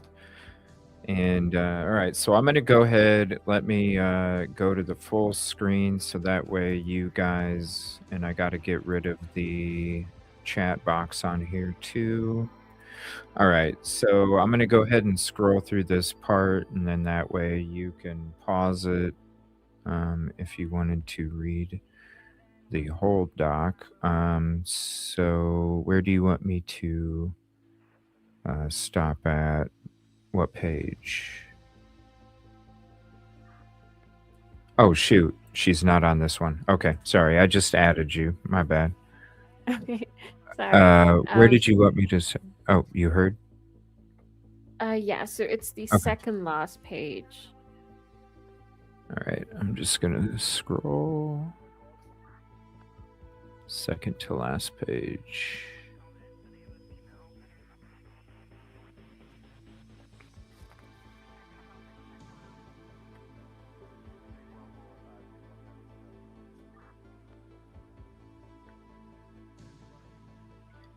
Then I'm just so slow scrolling if anybody needs to pause it to read.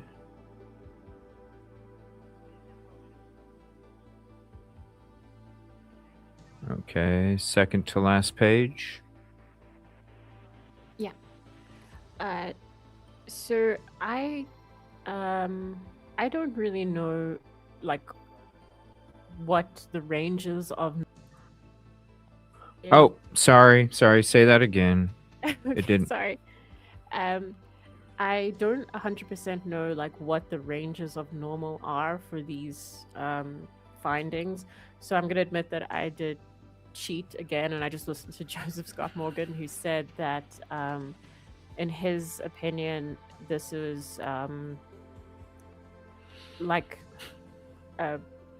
cycling out the end of having had a therapeutic amount of those concentration medications like Adderall and stuff like that. So he said that he thought the amount that was found was like they had it a while ago, and that Xana had less than Ethan.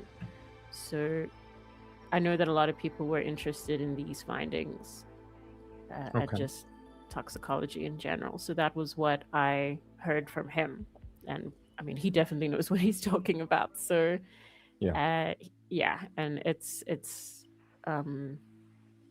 what is it called? Adderall.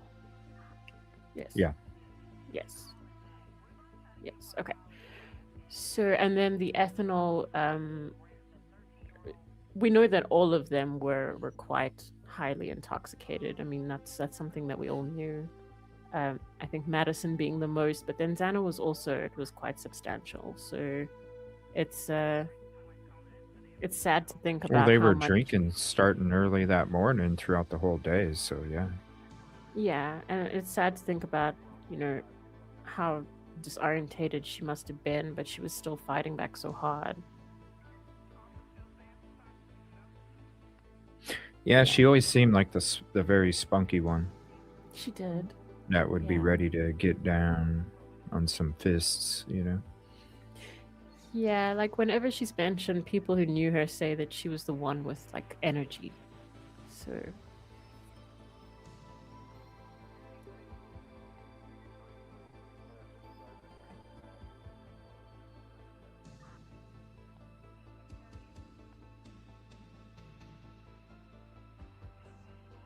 Is there anything else? no, sorry. Okay. I was just letting you scroll.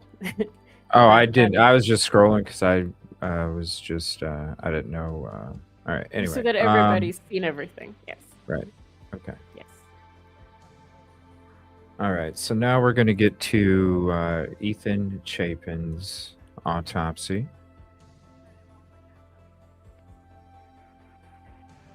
And because it's already 1:00 and I know it's getting past the time, you know, if you wanted to, you don't have to read word for word. You could just point out some interesting things on, or however you want to do it. You know what I mean? I don't know how you, but Yeah, just if you wanted to save time, you didn't have to like go word for word if you didn't want to or whatever. But we can still start with the opinion, just because I think that's like the most concise part. Oh yeah. I'm just saying because we're at 2 hours now, and so that way it doesn't feel it's that long. 1:00 in the afternoon here, and I know like 2 is like going way beyond the maximum, and we're at 1:00 and we got one more to go. So I'm just kind of like, you know, just you don't have to go word for word if you don't want to, or you know what I mean. Okay. Okay. So opinion. Sorry, I thought we were going at top. My bad. From the opinion. Okay. Investigative reports indicate that this 20-year-old male, Ethan Chapin, was found deceased at his girlfriend's shared home. 3 other occupants of the home were also found deceased. Postmortem examination showed a well-developed adult male with stab and incised wounds of the scalp, face, and neck, a total of 4. A stab wound of the upper chest, 1. Incised wounds of the upper extremity, 6. And stab and incised wounds of the lower extremity, 6. Associated injuries included perforations of the jugular vein, subclavian vein, and subclavian artery. There was no evidence of natural disease that would have caused or contributed to death. Post-mortem toxicology testing showed a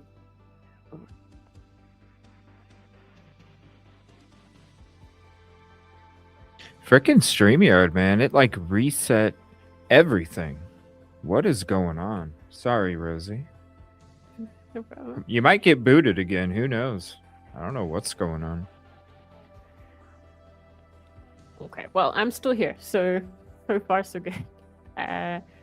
Postmortem toxicology testing shows a blood alcohol concentration of 0.122 and an amphetamine level of 260. The cause of death is multiple sharp force injuries.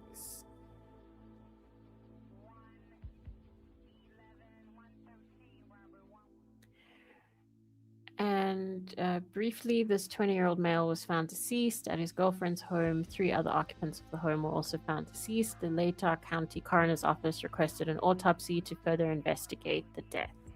We can Initial probably observation- just skip this, right? Yeah, Because we can. already knew where he was found. We know, you know what I mean. We could probably skip that, Mhm. right? Okay. Just to shave off some time. Where do you want me to go next?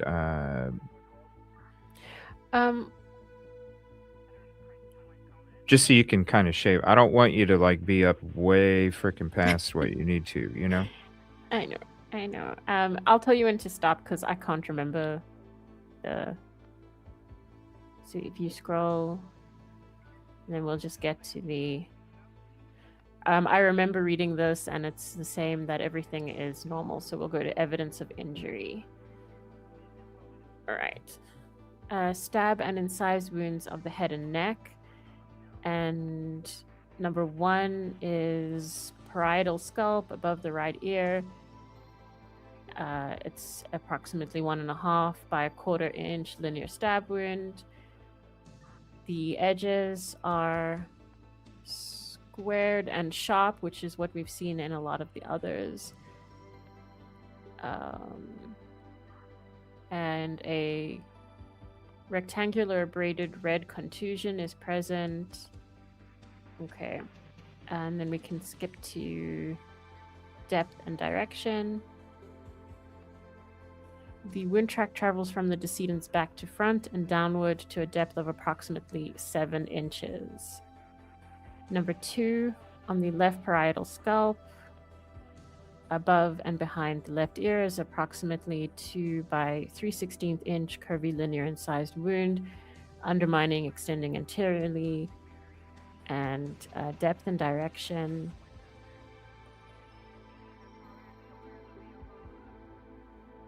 The wound track travels from the decedent's left to right and back to front to a depth of approximately 1 inch. Number 3, on the lateral left cheek, anterior to the left ear, is an approximately 1 by 3/16 inch linear stab wound, orientated from 12 o'clock to 6 o'clock. The 12 o'clock end is sharp and the 6 o'clock end is squared.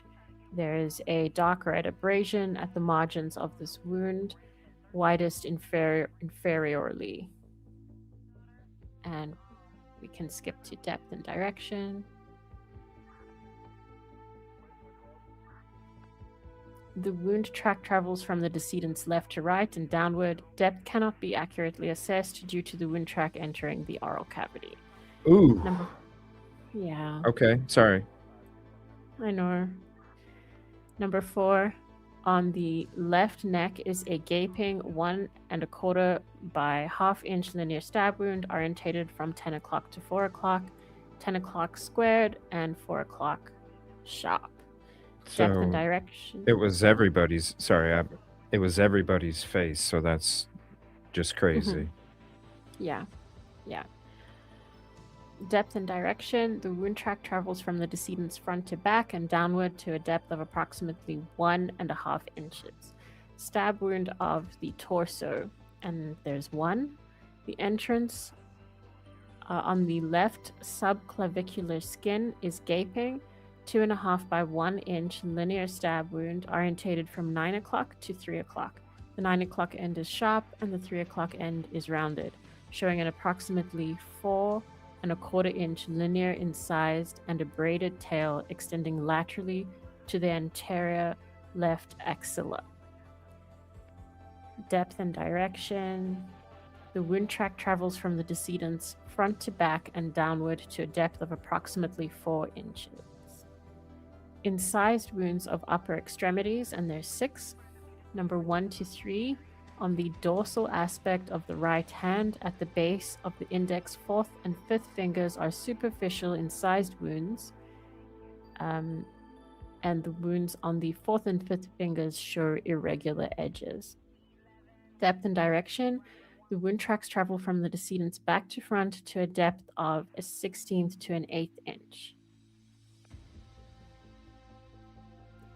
Number 4, on the palmar aspect of the right hand at the hypothenar eminence is a superficial 3/8 inch linear incised wound. Depth and direction. The wound track travels from the decedent's front to back to a depth of approximately 1/16 inch. Number 5, on the ventral left wrist is a transversely orientated 1 3/4 by 3/8 inch linear incised wound with a superficial 1/2 inch incised tail extending medially and a 1/2 by 1 3/4 inch incised and abraded tail extending proximally from the lateral end of the wound. Depth and direction. The wound track travels from the decedent's front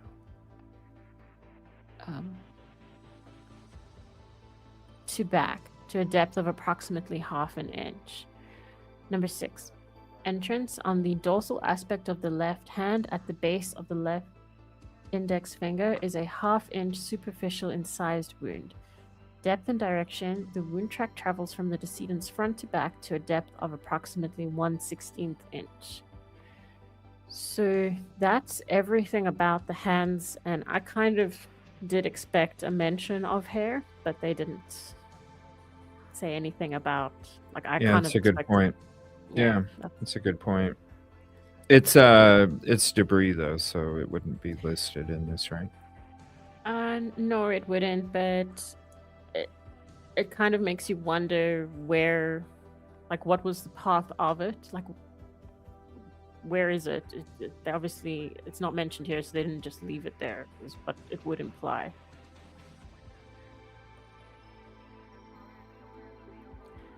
Stab and incised wounds of the lower extremities. There's 6. Number 1, entrance on the medial right thigh is a 9/16 by 1/16 inch stab wound orientated from 9 o'clock to 3 o'clock. Both ends are sharp. Yellow abrasion is present at the margins of the wound, extending up to 1/2 inch from the 9 o'clock end of the wound, and a 1/4 inch superficial incised tail extends laterally from the 3 o'clock end of the wound.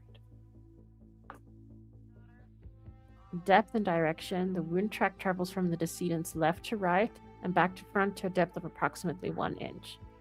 Number 2, at the lateral right knee is a gaping 4 by 1 inch linear incised wound, 5 inches when reapproximated. Depth and direction. The wound track travels from the decedent's right to left and slightly back to front to a depth of approximately 1 1/4 inches.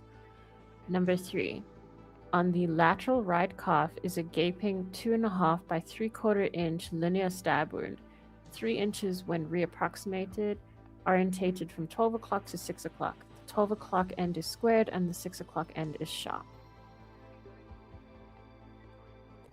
Depth and direction. The wound track travels from the decedent's right to left and back to front to a depth of approximately 3.5 inches. Wounds. So we're seeing bigger inches on Ethan than others. Wounds 4 to 6 on the posterior left thigh is a gaping wound complex consisting of at least 3 intersecting stab wounds measuring 1 1/4 inches, 2.5 inches, and 2 1/4 inches in length from lateral to medial, with a combined width of up to 2 inches. Depth and direction. The wound tracks travel from the decedent's back to front to a depth of approximately 4 inches. Weapon. Based on characteristics of the least distorted wound, the findings are consistent with a blade approximately 532 to 316 in thickness. Blunt force injuries, head and neck, none. Thorax and abdomen, none. Extremities, a curvy linear discontinuous red abrasion extends transversely over the right deltoid, measuring 2 inches in length. On the dorsal left hand is a 1/8 inch irregular red abrasion. On the dorsal left wrist is a faint linear 1/2 inch red contusion. Can you explain that? Um, Because those are a lot of words. I don't know what they are. Dorsal um, left hand, dorsal left wrist. so Deltoid. What is that? So Like, the deltoid is the shoulder, or just below the shoulder, and okay. the abrasion, it's like scraping. And then for the dorsal left hand, it's the back part of the hand, and there's an irregular red abrasion, so that's also like there's On the scraping on there. Yeah. back And part, then as in wrist, or the top? Which one is the top. back? This is the The back. top. The Okay. top. Yeah. Yeah. And then dorsal left wrist is a faint linear 1/2 inch red contusion, so that's a bruise. So that there was some bruising there, and it's linear, so it's kind of a Wasn't straight. was the hair was found in his? Was it his right hand? I don't know. I can't remember. Neither. Because like the bruising, maybe it, maybe there was like left with bruise, grab with right, defend, grab kind of thing. I don't know. I'm just trying to see the crime in my head. Yeah, right? it's difficult, and there's less. I think that Ethan has the least of the injuries because, I mean, you can see that it's the least, but also because there was a vein and an artery that they managed to get. I think that he passed away the fastest. Well, yeah, when you're looking at that blood, hell, his blood was coming outside the house. You can barely see their blood inside with the other victims. So Yeah, I can imagine. yeah, yeah. So that's everything on the extremities. And then internal examination was also normal, and Wow, that just was quick. yeah, there's not. That was There was literally no. like 15 minutes. Yeah, so it is different when you look at Ethan's, and Huh. also because I did look at or I mentioned Xana's stomach contents, there was his stomach was empty, so he hadn't had anything. And then everything else for the internal examination was normal, so we can go straight to toxicology. All right. No. Which again I am not very good at, so I listened to Joseph Scott Morgan.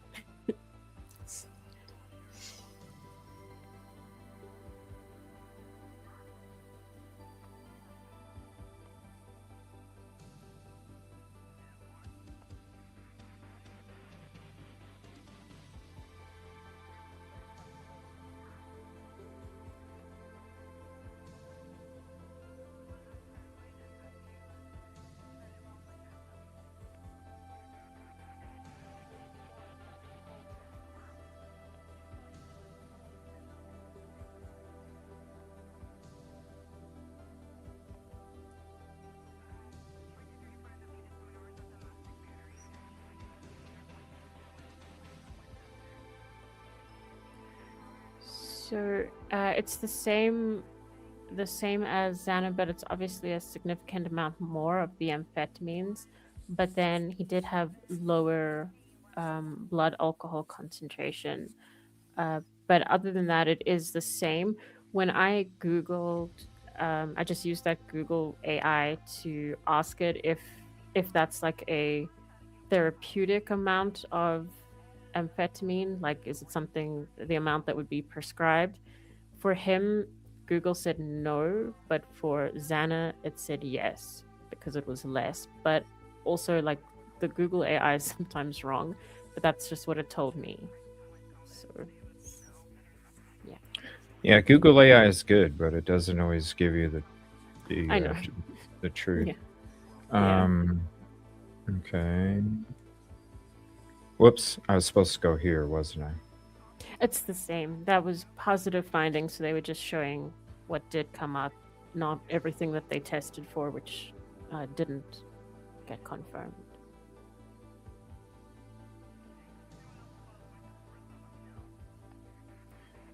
Let me see here. Well, speaking of Joseph Scott Morgan, I did. Oh, here's a bunch of more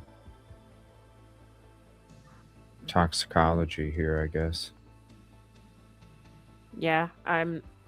Damn. Yeah. Holy shit. Methadone and fentanyl? Fentanyl, Whoa. opiates, Whoa. oxycodone. Oh Oxycodone? my goodness. Cocaine? I don't think. Whoa, that's a cocktail, man. That's a cocktail I wouldn't even venture down to in my days. Holy shit. You're asking to have an OD. Yeah. Holy shit, that's a lot of opiate. Oxycodone, fentanyl, and that you got downers and uppers mixed together. Cocaine. Yeah. Holy shit, Goodness. man. Whoa. And alcohol? Holy shit. I wonder how much of those combined make up one substance, or was he just taking multiple substances? It's a cocktail. You mix them all together.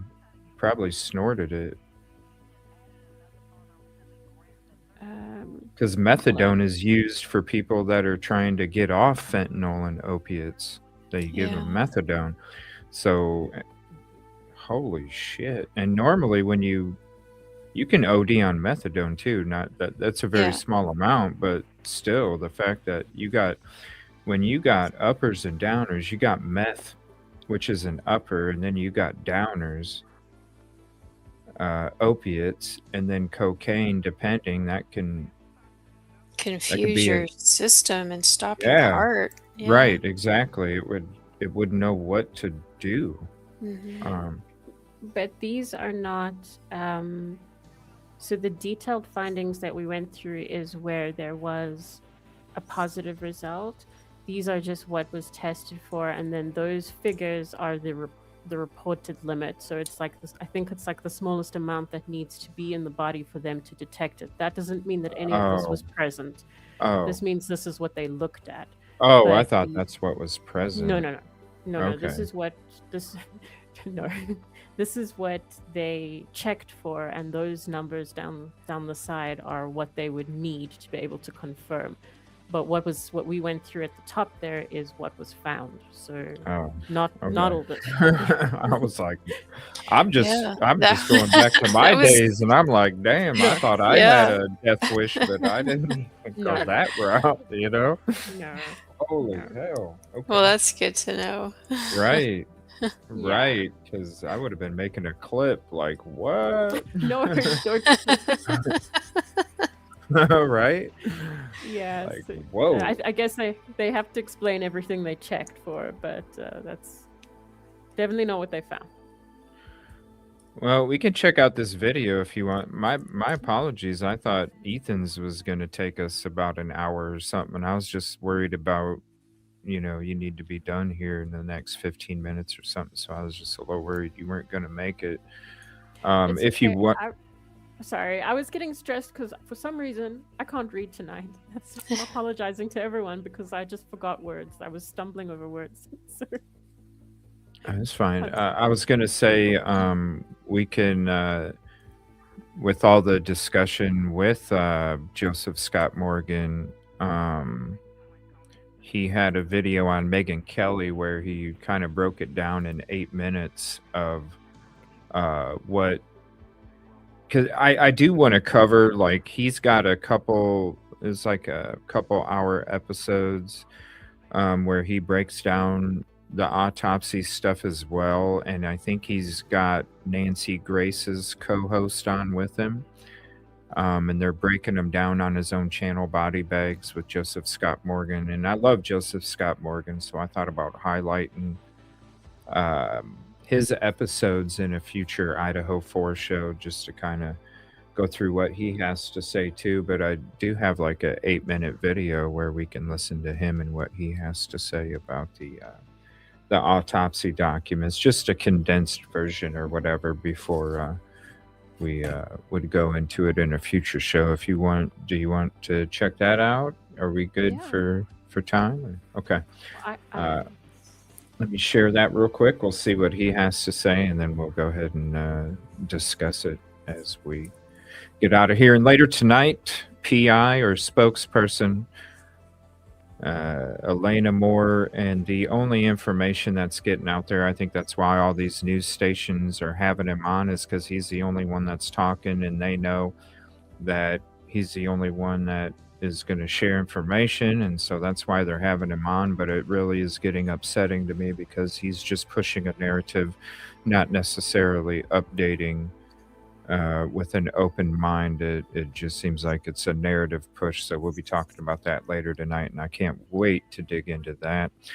This is Joseph Scott Morgan on Megyn Kelly True Crime, and I love those episodes where she has different hosts on. They're covering different things. I think it's really cool. So we'll check this out and see what he has to say about this. I want to talk about Brian Koberger. So we've got the autopsies and you've had a chance to review them. And so I know we were talking a little bit before the show, about the tool. I don't want to say tool, what he used in this fatal attack, the K-bar knife, and how that's been used in the past. But you've analyzed these reports. So can you tell us what your first impression was when you actually got to review these autopsy reports? Well, I think, the fascinating part for me, having covered this case since, 2022, I think immediately the day after I went on air. Okay, wait a minute. So this is what's weird to me. So if you ever watch Nancy Grace's episodes, and that one guy, I can't remember what his name is, but he always has dry mouth because you can tell his lips don't move very much when he's talking. He's got cotton mouth or something. But it's kind of crazy because he uses the same background as Joseph Scott Morgan for his green screen background. I don't know. I just noticed that. No, so, the reason for that is Yeah. that he's Joseph Scott Morgan's co-host for Body Bags. So he just keeps using Body Bags green screen background when he's on Nancy's? I guess, yeah. That's weird. Okay. He must like it. I mean, it is a cool background, but wouldn't you want to have some kind of right? Like you're on Nancy's, so let's have a different. I mean, I go back to my green screens. I had different green screens for each case that we were talking about sometimes, mix it up a little bit or whatever. Or if I was on somebody else's as a guest, I would have a different green screen or something. I don't know. Okay. That's interesting. Regarding this case. So in my own way, I've invested regarding this. And then, when we were notified that they had recovered the sheath, which was a K-bar sheath,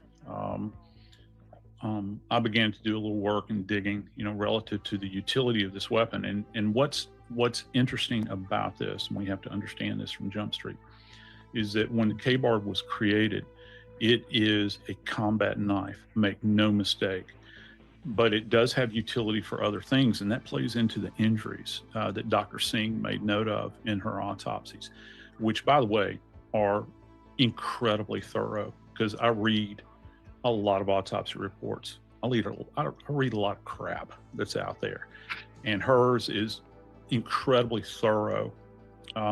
She drew her own conclusions, and again, she kind of hedged her bets. And at one point in time, where she had stated it could have been another tool, she also entered into this idea that one particular injury may have some of the characteristics of a serrated edge, which the K-bar does not. But back to the K-bar knife, this is a knife that was created by the Marine Corps, for the Marine Corps and the Navy, that was used, it's been used since World War II, all right? If you look at this blade, it's very heavy, okay? The blade itself is very long. It's got a blood groove cut on the side of it. Comes to a kind of an upturned point on one end.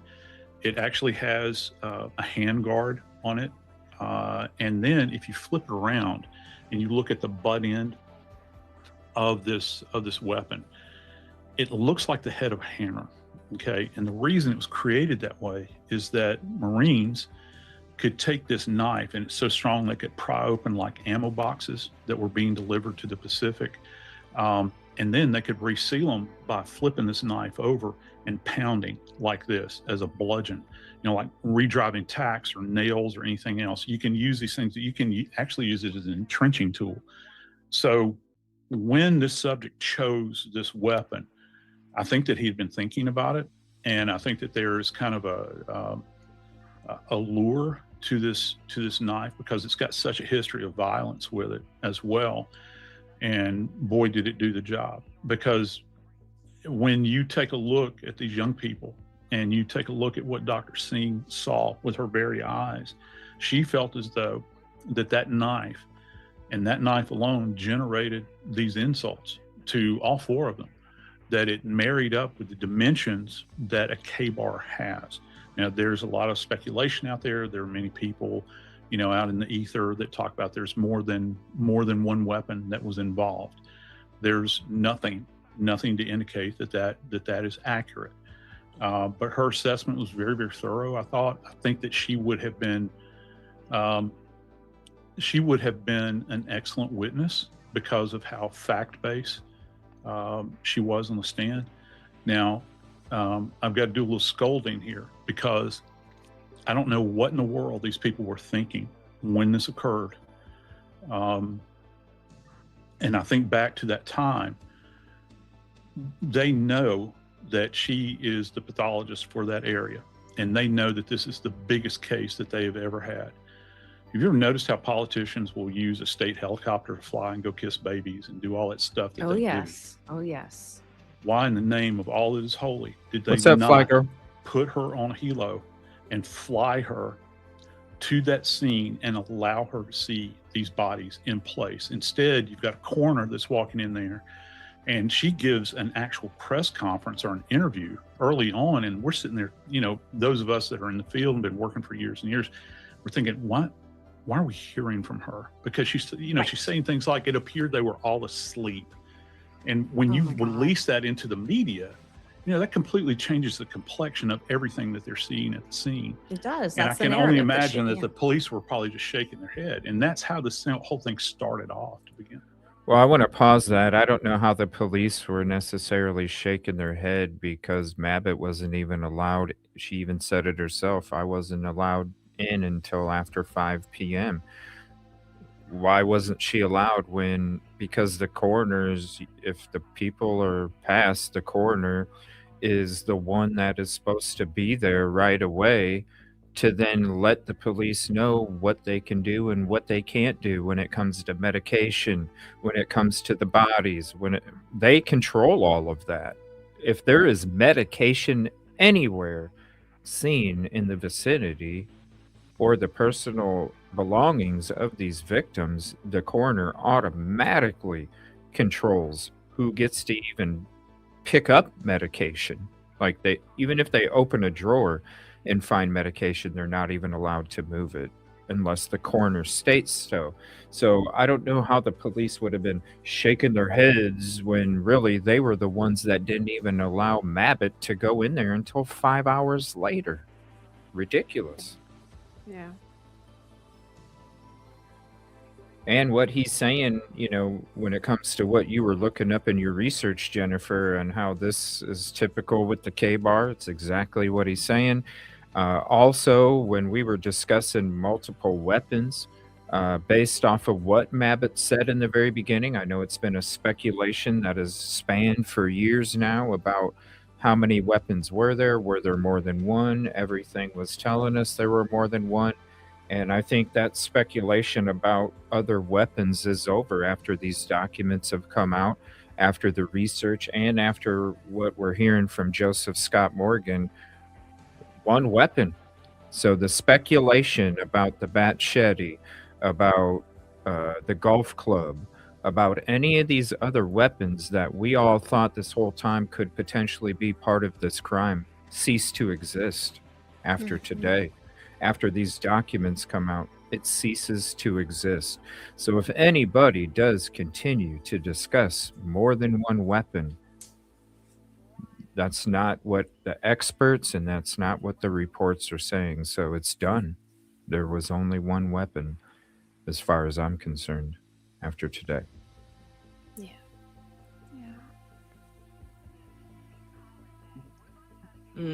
Yeah, and it definitely was not in their sleep. I mean, the report, I think, one of the victims was stabbed 67 times, another 28, one 17, and then the last 38 times. I mean, that is significant number of wounds. Is that unusual? Well, yeah, it is. It's an incredible level of violence.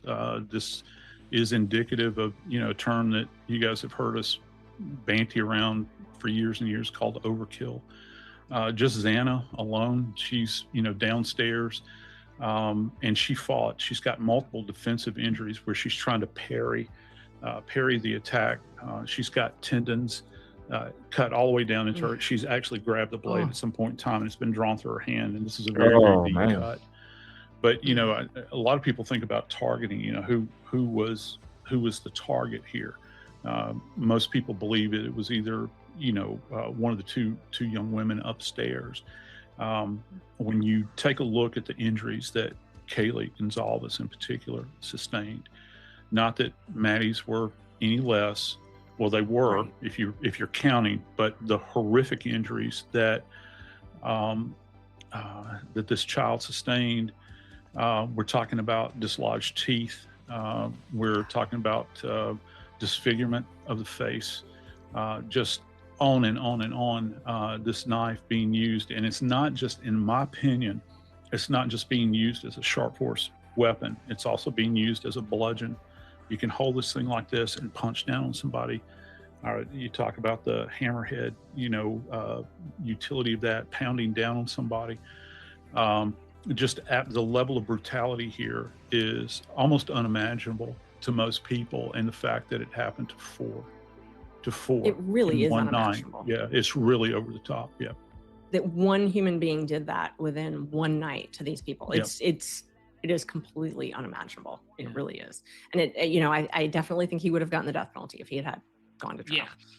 Yeah, he deserved it. And at the very least, let's force him to tell everything he knows, like why he did it. Instead, takes these secrets to the grave. Crazy. Right. Yeah, but do you really trust what he says anyway? I don't know. I trust anything that comes out of his mouth. Well, no, I mean, I look back at BTK all those years ago, and he was forced to allocute. He was forced, and it's like, this is the deal, all right? And if it's verifiable through the science that's there, I want it explained. I think a lot of people want it explained, and I don't know why he would not be. It's just like, today we're talking about Lisk today, and there was no allocution with him. You've got this judge up there admonishing him and that sort of thing, but he's not being compelled. And I'm not an attorney, obviously, and I've always wondered about what the carrot is. Why is it that these people cannot be compelled to say what they did, just like we saw in the case of BTK all those years ago? So that's an interesting point that they brought up too, and I really agree with them now after we've gone through all these autopsy documents. He definitely would have got the death penalty when they went through all these injuries. We just read the documents, but they would have had experts showing the actual photos, showing diagrams of the body. You know, there would have been a lot of just beyond the words that we're reading, there would have been a lot of visuals to go along with that. And when we, when we went through these docs, the injuries were even more than what we thought, more brutal than what we thought. And I tend to agree with what they had to say. Like, he would have got the death penalty for sure. And maybe that's what motivated him to take that plea, is he was like, Ann Taylor basically told him, like, look, yeah, you're going to get the death penalty. And if you don't want to die, then take the plea. But it's such a shame that he'll never have to speak on the crimes and what took place. It is a shame. The families are going to be left, not that they should need to know that in order to move on, but some family members do. And that's the control that he can still possess. And it's unfortunate that the prosecution allowed that to take place. They should have just took it. Look, if you don't want to agree to it, then go to trial and get death. I'm sure if they would have replied, hey, no, you need to do that, I'm sure he would have. The fact that they let him off that easy is a joke. Yeah, and I agree with what he said there in that video, that what he said, what he would have said if he was made to allocute could have been scientifically verifiable. So the excuse of, well, you can't believe him kind of falls flat there. Like, there's ways to verify it. Like, if he said where he put the weapon and then you go and look there and it's not there, then you go back and you're like, okay, well, we can't verify what you're saying. That there should have been something. Mm-hmm. Yeah, they could have got it. Like, I'm sure they could have got some kind of admission of what happened. Yeah, they had. I mean, sorry. No, I'm just agreeing with you. Like, it felt like they had the whole thing with the whole change of plea, hearing and everything like that, but then it was just so empty when it came to that detail. Like, they could have gotten something, I think. Well, yeah, I mean, I can't imagine what the pictures would have looked like. And they would have had close-ups and everything. I mean, it would have been very shock and awe to the jury, for sure, to see all of that. So is there anything y'all anything more about these docs? Thank you again, Rosee, for taking the time to go through and break them down. And thank you both for your research, especially when it comes to the injuries and the weapons and stuff. Because, if I wouldn't have known or had you guys explain these things to me, I would still probably think there'd be multiple weapons still, so. Mm-hmm. Well, that was Jennifer, so thank you. You're I still thought that there were multiple, but your guys' episode that you did after our part 1 was amazing. It was really good. Yeah. Thank you. All right. Well, yeah, on some, I'm not going to cover the interview that they had with J4J. It's just going to be more of the same, and probably will be from this point on. I mean, if they haven't really looked at these documents constructively, I doubt they ever will. So it's just going to be, unfortunately, in the beginning, it was nothing but facts and factual information before the police told them to step back and let them do their work. And then it seems like at that point it was more of drinking the Kool-Aid, and that Kool-Aid's strong, baby. That Kool-Aid's gonna last forever. So I'm not really they already don't like me as it is, so we're just gonna not even put two shits into what they have to say anymore. Sorry if you hate it. whatever. It is what it is. But yeah, I do want to check out those 2 episodes from Joseph Scott Morgan, and then there's also some interviews now that we got through the autopsy stuff. I do want to start going through these law enforcement interviews with these witnesses and friends and stuff. So now that we got these knocked out of the way, we can start doing those. So those will be what's coming up for the Idaho 4 topic. But tomorrow, be doing a weekend update show where we're covering a bunch of different topics. That'll be in the morning. Tonight, we're going to be back. Look for the noti later on. Thinking around 7 o'clock Central, somewhere around there. If not then, a little bit later, we'll be talking more on the Alina Moore case and the spokesperson faking as a PI. We're going to bring more exposure to that BS. And I can't wait to get out there and do my own damn work. I wish it was today, but it's not. I got to wait. Damn time. All right. Thank you guys for hanging out. Appreciate you very much. Thank you both for hanging out as well. And hopefully y'all have a peaceful and positive afternoon. Beautiful day. And we'll see you on the next one. Appreciate you guys. Bye, everyone. Bye. Bye-bye.